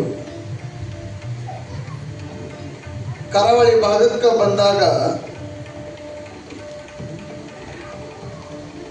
ಕೆಲವರು ನೆನಪು ಮಾಡ್ತಾರೆ. ಇಲ್ಲೇ ಉಡುಪಿ ಕೃಷ್ಣ ದೇಗುಲ ಬಹಳ ಪ್ರಸಿದ್ಧವಾಗಿರುವಂಥದ್ದು, ಅದನ್ನು ತಾವು ದರ್ಶನ ಮಾಡಬೇಕು ಅಂತೇಳಿ. ಅದು ಒಪ್ಕೊಳ್ತಾರೆ ಗಾಂಧೀಜಿಯವರು. ಇನ್ನೇನು ದೇಗುಲಕ್ಕೆ ಹೋಗಬೇಕು, ದರ್ಶನವನ್ನು ಮಾಡ್ಕೋಬೇಕು ಅಂಥೇಳಿ ಆ ಕ್ಷಣದಲ್ಲಿ ಅವ್ರು ಕೇಳ್ತಾರೆ, ಇದು ಕೃಷ್ಣನ ಇತಿಹಾಸ ಏನು, ಇಲ್ಲಿ ಏನಾದರೂ ಘಟನಾವಳಿಗಳು ಜರುಗಿದ್ವಾ, ಇದರ ವೈಶಿಷ್ಟ್ಯ ಏನು ಅಂಥೇಳಿ ಪ್ರಶ್ನೆ ಮಾಡಿದಾಗ ಅಲ್ಲಿರುವಂಥ ಒಬ್ಬ ಸಾಧಕರು ಹೇಳ್ತಾರೆ, ಇದು ಒಂದು ಕೃಷ್ಣನ ದೇಗುಲ, ಇಲ್ಲಿ ಒಬ್ಬ ಸಂತ ಕನಕದಾಸರು ಬಂದಿರ್ತಾರೆ, ಇಲ್ಲಿ ಒಂದು ಕನಕನ ಕಿಂಡಿ ಅಂಥೇಳಿ ಬಹಳ ಪ್ರಸಿದ್ಧವಾಗಿರುವಂಥದ್ದು. ಮೊದಲಿಗೆ ಕನಕನ ಕಿಂಡಿಯಲ್ಲಿ ನೋಡಿ ದೇವರ ದರ್ಶನವನ್ನು ಮಾಡುವಂಥ ಒಂದು ವಿಧಿವಿಧಾನ, ಹಾಗಾಗಿ ನಾವು ಹೋಗ್ಬೋದು ಅಂತೇಳಿ. ಮತ್ತು ಈ ಕನಕನ ಕಿಂಡಿ ಎದುರಿಗೆ ಅವರನ್ನು ಬಿಡದಂಥ ಪರಿಸ್ಥಿತಿಯನ್ನು ಕೂಡ ಒಬ್ಬರು ಹೇಳ್ತಾರೆ. ಕನಕದಾಸರನ್ನ ಬಿಡದವರು ಮತ್ತು ಕನಕದಾಸರ ಒಳಗೆ ಪ್ರವೇಶ ಇಲ್ಲದಂಥ ಪರಿಸ್ಥಿತಿಯಲ್ಲಿ ನನ್ನಂಥ ಮನುಷ್ಯ ಹೋಗಿ ಏನು ದರ್ಶನವನ್ನು ತಗೊಳ್ಬೇಕು ಅಂತ ಪ್ರಶ್ನೆಯನ್ನು ಮಾಡ್ತಾರೆ. ಹಾಗಾಗಿ ಅವತ್ತಿನ ಸಂದರ್ಭದಲ್ಲಿ ಮಹಾತ್ಮ ಗಾಂಧೀಜಿಯವರು ಕೃಷ್ಣನ ದರ್ಶನವನ್ನು ತಕ್ಕೊಳ್ಳೋದೇ ವಾಪಸ್ ಹೋಗಿಬಿಡ್ತಾರೆ. ಅಂದರೆ ಇದು ಬಹಳಷ್ಟು ಚರಿತ್ರೆ ಇದೆ, ಅದನ್ನು ಸುದೀರ್ಘವಾಗಿ ಮಾತಾಡಲಿಕ್ಕೆ ಇಲ್ಲಿ ಅವಕಾಶ ಇಲ್ಲ. ಇದು ಒಂದು ಉದಾಹರಣೆ ಸಾಕು. ಬಿರಾದರವರು ಸಮಾಜಕ್ಕೆ ಅಂಟಿಕೊಂಡಿರ್ತಕ್ಕಂಥ, ಈ ದೇಶಕ್ಕೆ ಅಂಟಿಕೊಂಡಿರ್ತಕ್ಕಂಥ, ಈ ನಾಡಿಗೆ ಅಂಟಿಕೊಂಡಿರ್ತಕ್ಕಂಥ ವ್ಯವಸ್ಥೆ ಎಷ್ಟು ಬಿಕ್ಕಟ್ಟಿತ್ತು ಅನ್ನೋದನ್ನು ಇದು ಒಂದು ದೃಶ್ಯ ನಮಗೆ ಕಾಣ್ತದೆ. ಅಂದರೆ ಬಹಳ ಅಮಾನವೀಯವಾದಂಥ, ಸಮಾನತೆಯನ್ನು ಎಂದೂ ಒಪ್ಪದಂಥ ಜನ ಎಷ್ಟರ ಮಟ್ಟಿಗೆ ಇದ್ರು ಅನ್ನೋದನ್ನು 16ನೇ ಶತಮಾನ, ಬಹುಶಃ 12ನೇ ಶತಮಾನ ಅಂತೂ ಬಹಳ ಕಠೋರವಾಗಿರುವಂಥದ್ದು. ಬಹುಶಃ 12ನೇ ಶತಮಾನದಲ್ಲಿ ಬಸವಣ್ಣವರಿಗೆ ಎಡಬಲಾಗಿ, ಅವರಿಗೆ ಆಧಾರ ಸ್ತಂಭವಾಗಿ ಅನೇಕ ಶರಣರು ಯಾರು ಧ್ವನಿ ಇಲ್ಲವೋ, ಶತಶತಮಾನದಿಂದ ವಂಚಿತಗೊಂಡಿದ್ದಾರೆ, ಅವರಿಗೆ ಯಾವುದೇ ಒಂದು ಸಂಸ್ಕಾರ ಇಲ್ಲ ಅಂತ ಏನು ತಿಳ್ಕೊಂಡಂಥ ಕಾಲದಲ್ಲಿ ಅಂಥವರು ಸಹ ವಚನಗಳನ್ನು ಬರೀಲಿಕ್ಕೆ ಎಷ್ಟು ಶಕ್ತಿ ಬಂತು ಮತ್ತು ಬಸವಣ್ಣವರನ್ನು ಎತ್ತರಕ್ಕೆ ತಗೊಂಡು ಹೋಗುವಂಥ ಪರಿಸ್ಥಿತಿ ಬಂತು. ಆ ಕಾಲದೊಳಗೆ ಆ ಘಟನೆಗಳನ್ನು ನೆನೆದರೆ ಬಹುಶಃ ಭಾರತ ಇತಿಹಾಸದಲ್ಲಿ ರಾಮಾಯಣ ಕಾಲದೊಳಗಿತ್ತೋ ಇಲ್ವೋ ಅಥವಾ ಮಹಾಭಾರತ ಕಾಲದೊಳಗೆ ಇತ್ತೋ ಇಲ್ಲವೋ ಬಹುಶಃ ನನಗಂತೂ ಅರಿವಿಲ್ಲ. ಆದರೆ 12ನೇ ಶತಮಾನದ ಸಂದರ್ಭದಲ್ಲಿ ಎಷ್ಟು ಕಠೋರವಾದಂಥ ಪದ್ಧತಿಗಳು ಮತ್ತು 16ನೇ ಶತಮಾನದಲ್ಲಿ ಮತ್ತೆ ವಿಜೃಂಭಿಸ್ತವೆ. 16ನೇ ಶತಮಾನದಲ್ಲಿ ವಿಜೃಂಭಿಸ್ತವೆ. ಆಮೇಲೆ ಅದನ್ನೆಲ್ಲ ನೋಡಿಕೊಂಡಂಥ ಬಾಬಾ ಸಾಹೇಬ್ ಅಂಬೇಡ್ಕರ್ ಅವರು ಒಬ್ಬ ಬಸವಣ್ಣರವರನ್ನು ಆಧಾರವಾಗಿಟ್ಟುಕೊಂಡು, ಅದೇ ರೀತಿ ನಮ್ಮ ಹಿರಿಯರು ಬಿ ಡಿ ಜೆಟ್ಟಿ ಅಂತವರು, ವಿ ಎಲ್ ಪಾಟೀಲ್ರಂತೇಳಿ ಅದೇ ಒಬ್ಬ ಯುವಕ ಯಾವ ರೀತಿಯಲ್ಲಿ ಬಾಬಾ ಸಾಹೇಬ್ ಅಂಬೇಡ್ಕರ್ ಅವರಿಗೆ ತನ್ನ ಒಂದು ಓಟನ್ನು ಹಾಕೋದ್ರ ಮೂಲಕ ಅವತ್ತಿನ ಕಾನೂನು ಸಚಿವರಾದಂಥ ಸಂದರ್ಭದೊಳಗೆ ಅದಾದಮೇಲೆ ಸಂವಿಧಾನದ ಆಶಯಗಳು ಯಾವ ರೀತಿಯಲ್ಲಿ ಬೀಜಾಂಕುರ ಆದುದು ಅನ್ನೋದನ್ನು ಅಂಥವ್ರು ಸಹ ಗಾಂಧೀಜಿ ಅಥವಾ ಬಾಬಾ ಸಾಹೇಬ್ ಅಂಬೇಡ್ಕರ್ ಅವರಿಗೆ ತಿಳಿಸಿದಾಗ ಕರ್ನಾಟಕದಲ್ಲಿ ಬಸವಣ್ಣ ಮತ್ತು ಶರಣರು, 14ನೇ ಶತಮಾನದಲ್ಲಿ ಕನಕದಾಸರು ಇವರನ್ನು ಆಧಾರವಾಗಿಟ್ಟುಕೊಂಡು ಸಂವಿಧಾನ ರಚನೆಗೆ ಕಾರಣ ಆಗಿರಬಹುದು ಅಥವಾ ಆಗಿದೆ. ಹಾಗಾಗಿ ಇಷ್ಟರ ಮಟ್ಟಿಗೆ ಕನಕದಾಸರು ಅನಿವಾರ್ಯ ಆಗ್ತಾರೆ. ಹಾಗಾಗಿ ಇಂಥ ಜಯಂತಿಗಳು ಯಾವಾಗಲೂ ನಡಿಬೇಕು ಅಂಥೇಳಿ ಅದು ಆಡಂಬರ, ವಿಜೃಂಭಣೆ, ಆಮೇಲೆ ಸಾಕಷ್ಟು ಪ್ರಮಾಣದೊಳಗೆ ಜಾತ್ರೋಪಾದಿಯಲ್ಲಿ ಅದು ಕನಕ ಜಯಂತಿ ಆಗೋದಿಲ್ಲ. ಈ ರೀತಿ ಪಂಡಿತೋತ್ತಮರನ್ನು ಕರೆಸಿ, ಇಂಥ ಚಿಂತಕರನ್ನು ಕರೆಸಿ, ಇಂಥ ಗಣ್ಯರನ್ನು ಕರೆಸಿ ಅವರ ಸಾಹಿತ್ಯದ ಏನು ಚರ್ಚೆ ಮಾಡ್ತೀವಿ ಅದು ಒಂದು ಬಹಳ ದೊಡ್ಡದಾದಂಥ ಒಂದು ಸುಸಂದರ್ಭ. ಹಾಗಾಗಿ ಈ ಜಿಲ್ಲಾಡಳಿತ ಮತ್ತು ಸರ್ಕಾರಗಳು ಹೆಚ್ಚು ಹೆಚ್ಚು ಇಂಥ ಕಾರ್ಯಕ್ರಮಗಳನ್ನು ಮಾಡುವುದರ ಮೂಲಕ ನನಗನ್ನಿಸ್ತದೆ ಆ ವಚನಕಾರರು ನೀವೇನು ಅಥವಾ ಮಹನೀಯರ ಜಯಂತಿಗಳನ್ನು ತಗೊಂಡು ಬಂದ ಮೇಲೆ ಸರ್ಕಾರ ಒಂದು ದಿಟ್ಟ ನಿರ್ಧಾರ ತಗೊಂಡ ಮೇಲೆ ಅವ್ರ ಬಗ್ಗೆ ಸ್ವಲ್ಪ ಚರ್ಚೆ ಹೊರಟು. ನಾವು ಒಂದು ಶಬ್ದ ಸಹಿತ ಮಾತಾಡಬಾರ್ದು ಅನ್ನೋ ಪರಿಸ್ಥಿತಿ ನಮಗಿತ್ತು. ಬಹುಶಃ ಇಲ್ಲಿ ರಂಜಾನ್ ದರ್ಗಾ ಅವರು ಅದಾರ, ಬಹುಶಃ ನಮ್ಗಿಂತ ಭಾಳ ಅನುಭವಿಸ್ತವ್ರು ಇದಿರಲಿ. ಬಹುಶಃ ನಮಗಿನ್ನೂ ಮಠ ಮಾನ್ಯ ಸ್ವಲ್ಪ ವ್ಯವಸ್ಥಿತವಾಗಿ ಅಥವಾ ಜಾತಿ ಪ್ರಜ್ಞೆಯಿಂದ ನಮ್ಮ ನೋಡುವಂಥ ಪರಿಸ್ಥಿತಿ ಒಳಗೆ ಸಾಕಷ್ಟು ತೊಂದರೆ ಆಗಿರ್ಬೋದು. ಆದರೆ ವಿದ್ಯಾಭ್ಯಾಸ ಕಾಲದೊಳಗೆ ಆಮೇಲೆ ಆ ವಚನ ಸಾಹಿತ್ಯವನ್ನು ಓದುವಂಥ ಸಂದರ್ಭದಲ್ಲಿ ಅಥವಾ ಇಂಥ ಮಹಿಳೆಯರ ಗ್ರಂಥಗಳನ್ನು ಅಧ್ಯಯನ ಮಾಡುವಂಥ ಸಂದರ್ಭದಲ್ಲಿ ಅತ್ಯಂತ ಮಡಿ ಮತ್ತು ಮೈಲಿಗೆ ಇವೆರಡುಗಳು ಕೂಡ ನಮಗೆಲ್ಲರಿಗೆ ಅದೊಂದು ದೊಡ್ಡ ಕಂಟಕ್ಕಾಗಿ ಪರಿಣಮಿಸಿತ್ತು. ಹಾಗಾಗಿ ಇವೆಲ್ಲ ಕಾರಣಕ್ಕಾಗಿ ಕನಕದಾಸರಂಥವರು ಈ ವ್ಯವಸ್ಥೆಯನ್ನು ಅತ್ಯಂತ ತಿರಸ್ಕಾರ ಮಾಡಿ ಹೊಸ ಸಮಾಜವನ್ನು ಕಟ್ಟಬೇಕು ಅನ್ನುವ ಒಂದು ಉದ್ದೇಶ ಇಟ್ಟುಕೊಂಡು ಅವ್ರು ಹೊರಟಿದ್ರು. ಹಾಗಾಗಿ ಕನಕದಾಸರಿಗೆ ರಾಜಾತಿಥ್ಯ ಇದ್ರೂ, ವಿಜಯನಗರ ಸಾಮ್ರಾಜ್ಯದ ಅಧಿಪತ್ಯ ಇದ್ರೂ ಅವತ್ತಿನ ತೆಲುಗು ಮತ್ತು ಕನ್ನಡದ ಭಾಷೆ ಭಾಳ ಚರ್ಚೆ ಮಾಡುವಂಥ ಸಂದರ್ಭದೊಳಗೆ ವಿಜಯನಗರ ಸಾಮ್ರಾಜ್ಯದ ಅಧಿಪತ್ಯವೂ ಕೂಡ ಅವರಿಗೆ ತಪ್ಪುತ್ತದೆ. ಆಮೇಲೆ ನಮ್ಮ ಬಿರಾದರ್ ಅವರು ಹೇಳಿದ ಹಾಗೆ ಅವರ ಮಡದಿ ಅನ್ನೋದಕ್ಕಿಂತ ಅನೇಕ ರಕ್ತಪಾತ ಆಗುವಂಥ ಸಂದರ್ಭವನ್ನು ನೋಡ್ತಾರೆ ಅವರು. ನೋಡಿದ ಮೇಲೆ ಇದು ಬೇಡ ಅಂತೇಳಿ ಆಮೇಲೆ ಒಂದು ಬಿರಾದರವರ ಆ ಸಂದರ್ಭಕ್ಕೆ ಬಹುಶಃ ದೇವರ ಒಂದು ವಾಣಿ ಆಗ್ತದೆ, ಹರಿ ಇಲ್ಲ ಇನ್ನಾದರೂ ನನ್ನ ದಾಸನಾಗು ಅಂತ ಹೇಳಿದಾಗ ನಾನು ದಾಸಾಗರಕ್ಕೆ ಸಾಧ್ಯ ಇಲ್ಲ ಅಂಥೇಳಿ ಅವ್ರು ಮತ್ತೆ ಪ್ರತ್ಯುತ್ತರ ಕೊಡ್ತಾರೆ ಕನಕದಾಸರು. ಆಮೇಲೆ ಇಂಥ ಘಟನೆಗಳು ಮತ್ತೆ ಜರುಗುತ್ತಿರ್ತಾವೆ. ಅದನ್ನು ನೋಡಿ ಅವರಿಗೆ ಐಹಿಕ ಲೋಕದೊಳಗೆ ಇರೋದು ಬೇಡ, ಅದನ್ನು ನನ್ನದೇ ಆದಂಥ ಒಂದು ಪ್ರಪಂಚಕ್ಕೆ ಹೋಗಬೇಕು ಅಂಥೇಳಿ ತಗೊಂಡು ಹೋದಂಥ ಘಟನಾವಳಿಗಳು ಸಾಕಷ್ಟು ಪ್ರಮಾಣದೊಳಗದವು. ಆ ಕೃಷ್ಣನನ್ನು ಎಚ್ಚರಿಸಿದವ, ತಿರುಪತಿ ತಿಮ್ಮಪ್ಪನನ್ನು ಎಚ್ಚರಿಸಿದವ, ಈ ರಂಗನಾಥನನ್ನು ಎಚ್ಚರಿಸಿದವ, ಎಬ್ಬಿಸಿದವ. ಅಂಥ ಘಟನಾವಳಿಗಳು ಆದಮೇಲೆ ನಮ್ಮ ಕರ್ನಾಟಕ ಸರ್ಕಾರ ಯಾವ ರೀತಿಯಲ್ಲಿ ಕನಕ ಜಯಂತಿ ಆಚರಿಸ್ತು ಹಂಗೆ ಆಂಧ್ರ ಪ್ರದೇಶ ಸರ್ಕಾರವೂ ಕೂಡ ಇವತ್ತು ಭಾಳ ಭಾಳಷ್ಟು ವಿಜೃಂಭಣೆ.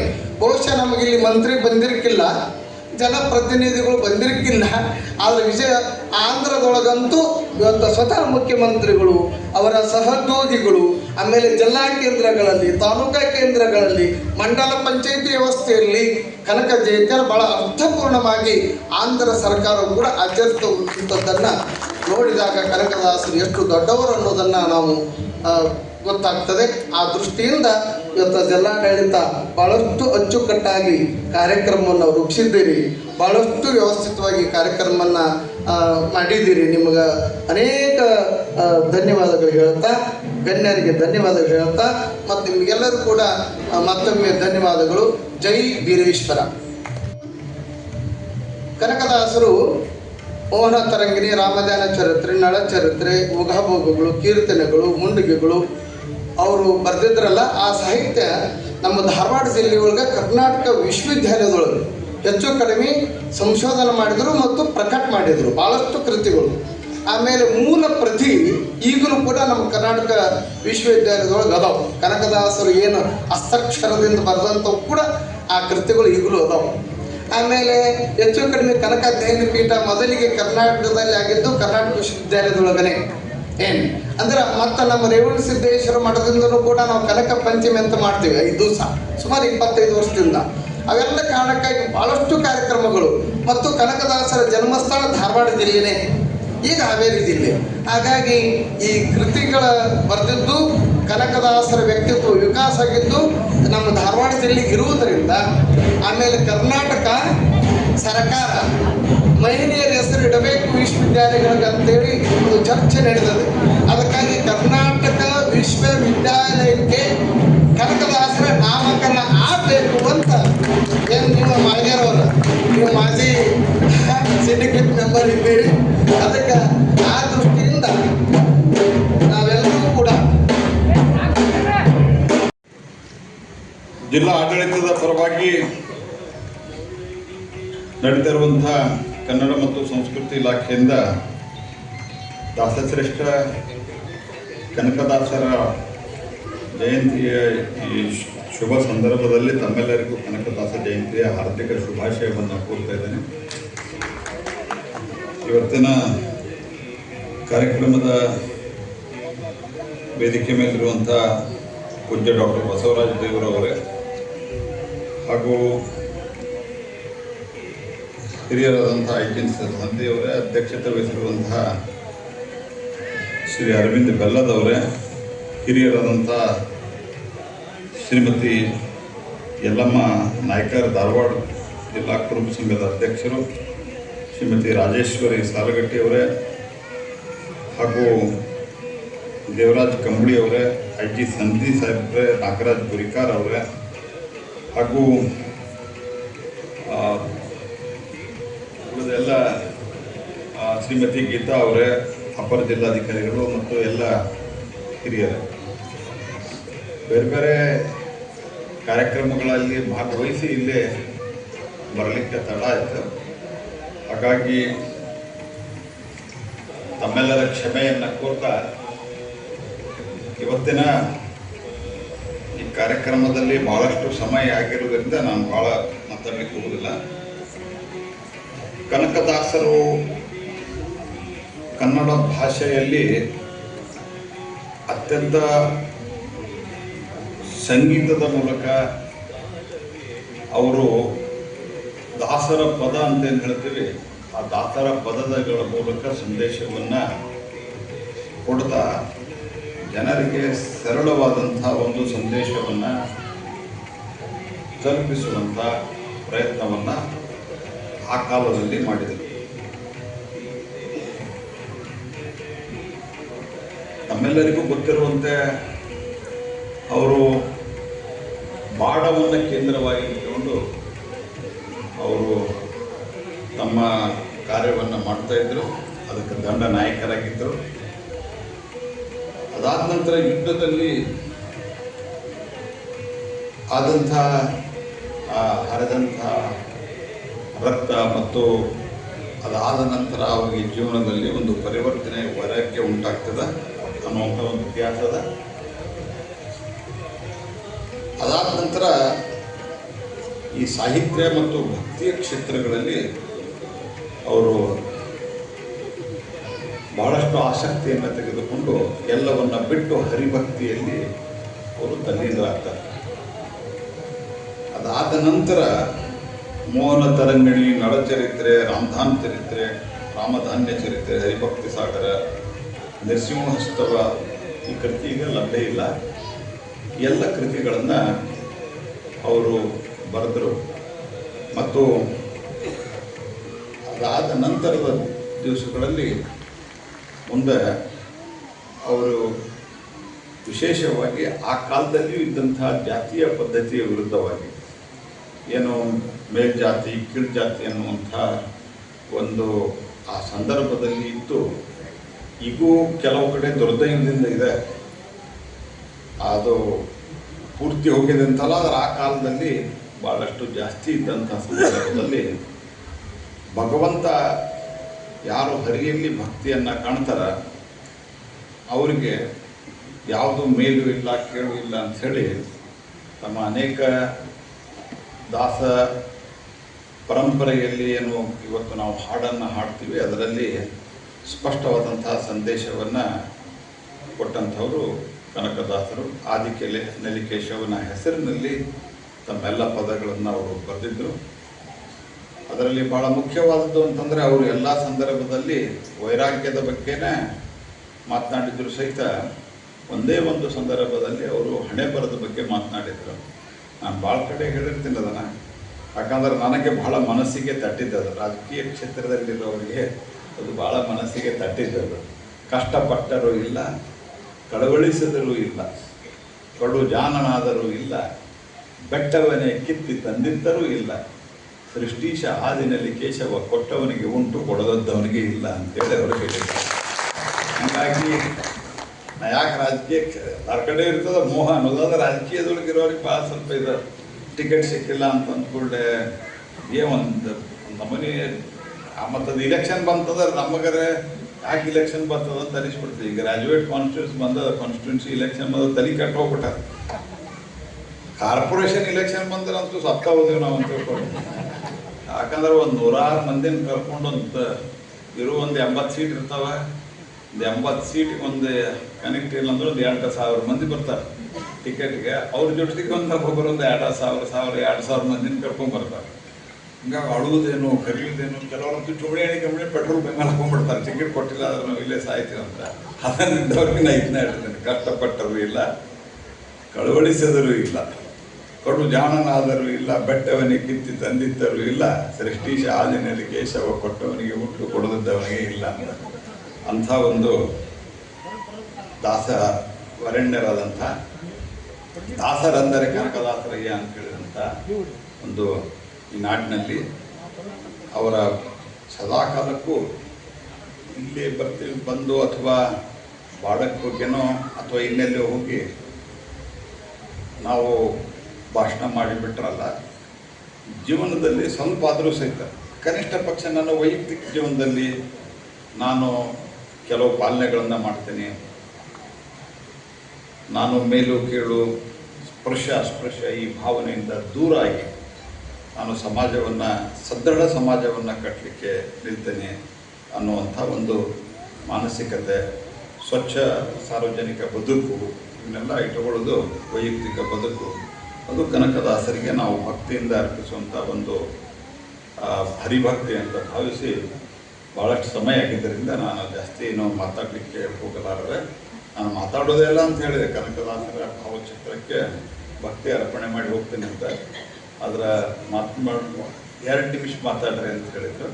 ಅದಕ್ಕೆ ನಾನು ಅಷ್ಟು ಮಾತನಾಡಿ ಇನ್ನೂ ಮುಂದಿದೆ, ಸಾಯಂಕಾಲನೂ ಇನ್ನೂ ಕನಕದಾಸರದ ಅಲ್ಲೇ ಕಾರ್ಯಕ್ರಮಗಳಿದ್ದಾವೆ, ಅಲ್ಲೆಲ್ಲ ಕಡೆ ಹೋಗ್ಬೇಕು. ಅದಕ್ಕೆ ತಮ್ಮೆಲ್ಲರಿಗೂ ಮತ್ತೊಮ್ಮೆ ಶುಭಾಶಯ, ನಮಸ್ಕಾರ. ಜೀವನದ ಸಾರವನ್ನು ಹೇಳಿಕೊಟ್ಟವರು ಭಕ್ತ ಶ್ರೇಷ್ಠ, ಸಂತ ಶ್ರೇಷ್ಠ, ಹರಿಭಕ್ತಿಯಲ್ಲಿ ಲೀನರಾದವರು, ಜಾತಿ ಪಂಥ ಕಾಲಗಳ ಬಂಧನತೆ ಮುಕ್ತರಾಗಿ ಯಾವ ಮತಕ್ಕೂ ಒಡ್ಡಿಕೊಳ್ಳದ ವಿಶಾಲವಾಗಿ ಬೆಳೆದು ವಿಶ್ವ ಮಾನವರಾಗಿ ವಿಜೃಂಭಿಸಿದ ಯುಗ ಪುರುಷ ಕನಕದಾಸರು ಅನ್ನೋ ಸಂದೇಶವನ್ನು ನೀಡಿದಂಥ ಕನಕದಾಸರ ಕುರಿತು ಅವರ ತತ್ವಾದರ್ಶಗಳನ್ನು ನಾವೆಲ್ಲರೂ ಅಳವಡಿಸ್ಕೊಳ್ಳೋ ಮೂಲಕ ಈ ಜಯಂತಿಗೆ ಸಾರ್ಥಕತೆಯನ್ನು ಪಡ್ಕೊಳ್ಬೋದು ಅನ್ನೋ ಸಂದೇಶವನ್ನು ನೀಡಿದಂಥವರು ಮಾನ್ಯ ಸಚಿವರು, ಕೇಂದ್ರ ಸಚಿವರಾದಂಥವರು, ಗ್ರಾಹಕ ವ್ಯವಹಾರಗಳ ಆಹಾರ ಮತ್ತು ಸಾರ್ವಜನಿಕ ವಿತರಣೆ ಹಾಗೂ ನವೀಕರ ಸಚಿವರಾದಂಥ ಸನ್ಮಾನ್ಯ ಶ್ರೀ ಪ್ರಹ್ಲಾದ್ ಜೋಶಿ ಸರ್ಗೆ ನಾನು ನಮ್ಮ ಧಾರವಾಡ ಜಿಲ್ಲಾಡಳಿತ ಕನ್ನಡ ಮತ್ತು ಸಂಸ್ಕೃತಿ ಇಲಾಖೆ ಹಾಗೂ ಕುರುಬ ಸಂಘದ ಪರವಾಗಿ ತಮ್ಮೆಲ್ಲರ ಪರವಾಗಿ ತುಂಬ ಹೃದಯದ ಧನ್ಯವಾದಗಳನ್ನು ಹೇಳ್ತೇನೆ.